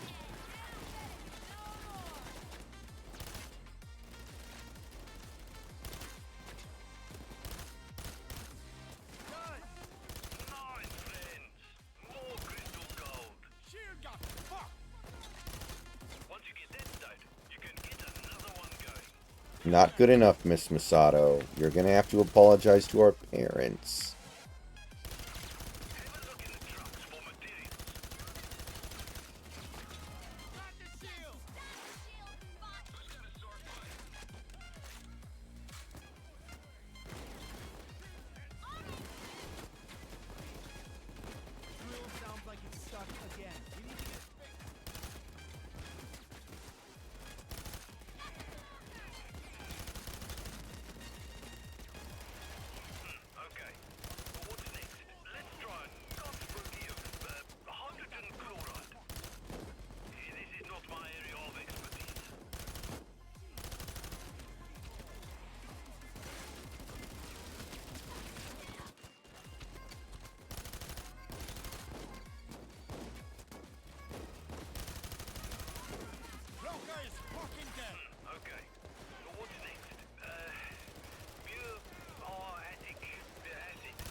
Oh god. So they just give me an infinite supply of that. Now, you're going to need muriatic acid. Ah, bloody!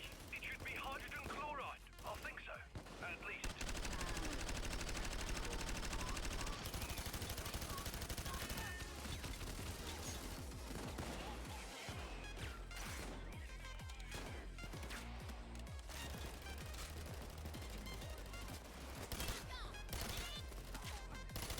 Okay, now comes, let's try a godspooky of hydrogen chloride. Bloody sure. Probably. Go down again and you're Bulldozer! Bulldozer got fucking Gordo!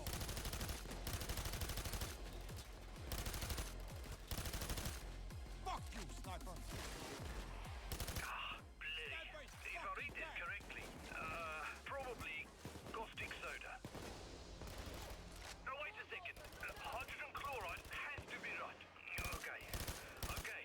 Fucking sniper is dead. Like, kiddos are coming back for more. 30 seconds. All right. The next ingredient is, how about hydrogen chloride? Hope this website's accurate.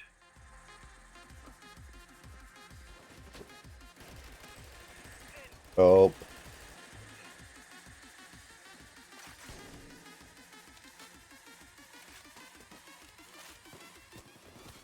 Show those guts what you're made of, man. All right. The next ingredient is, caustic soda. Ah, bloody! Hydrogen chloride is what you want. I reckon. You know, the irony is, my grandmother always wanted to be selected for jury duty. She actually, like, wanted to do it once just to see what it was like. Now comes Never got picked. hydrogen chloride. Okay. I would love to be on a jury, but I've only received the jury summons 3 times, Mm-hmm.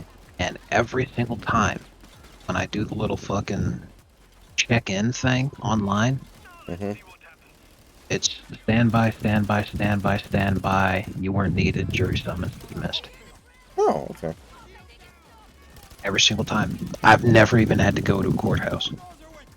No, better than going and then not being needed, I guess. Yeah, but I'm like, dude, I would love to be on a jury.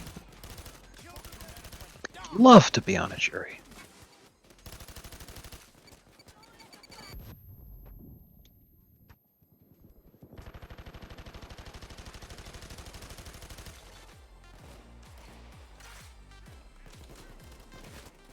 All right.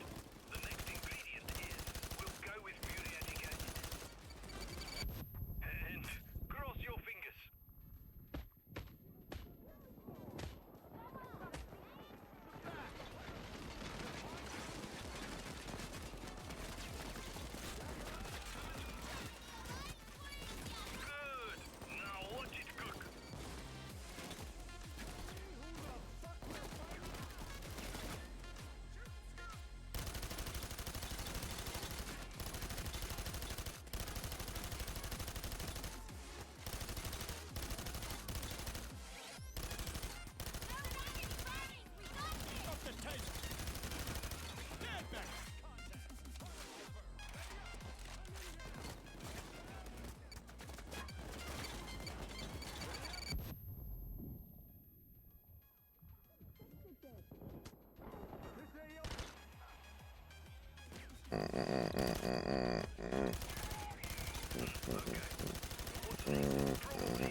that your way so we can make some more.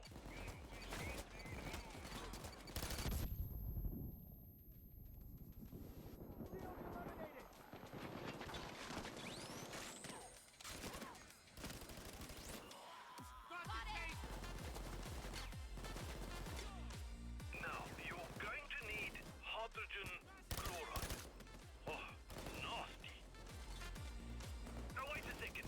We should have used caustic soda. I'm 65.5% sure.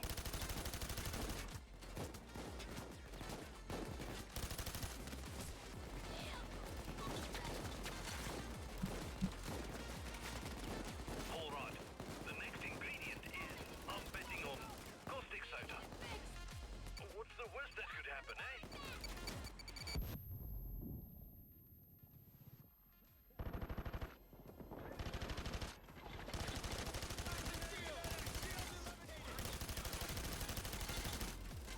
Wasted that medic fuck. Oh, I hope Outlook gets this right. Hydrogen chloride? Oh, sorry, friends. It wasn't right. Should have been soda. That's my best guess. Alright, we gotta go for it now. This would be a fun one to do when I have all my lives. I could see this one being a lot of fun, yeah.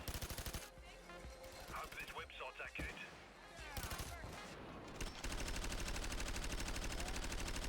Sniper is fucked.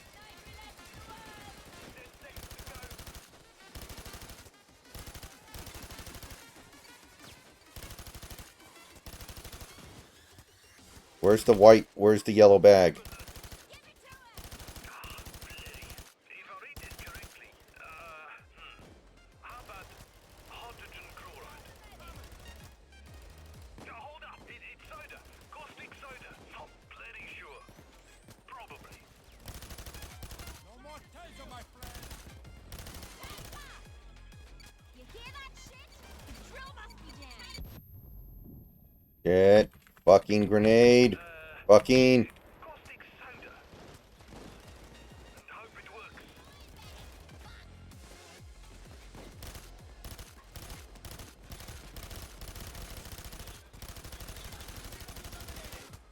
I wasted that medic fuck. Give me a fucking medic bag.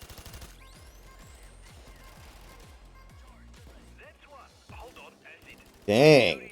This meth is worth a lot. Yeah, if you do this on a harder difficulty, Caustic soda. you would print money. Not my area of expertise. Right to friends. We got what we need. Make more if you want. Yeah, I'm definitely going to have to try that one with all my lives and really just go for it.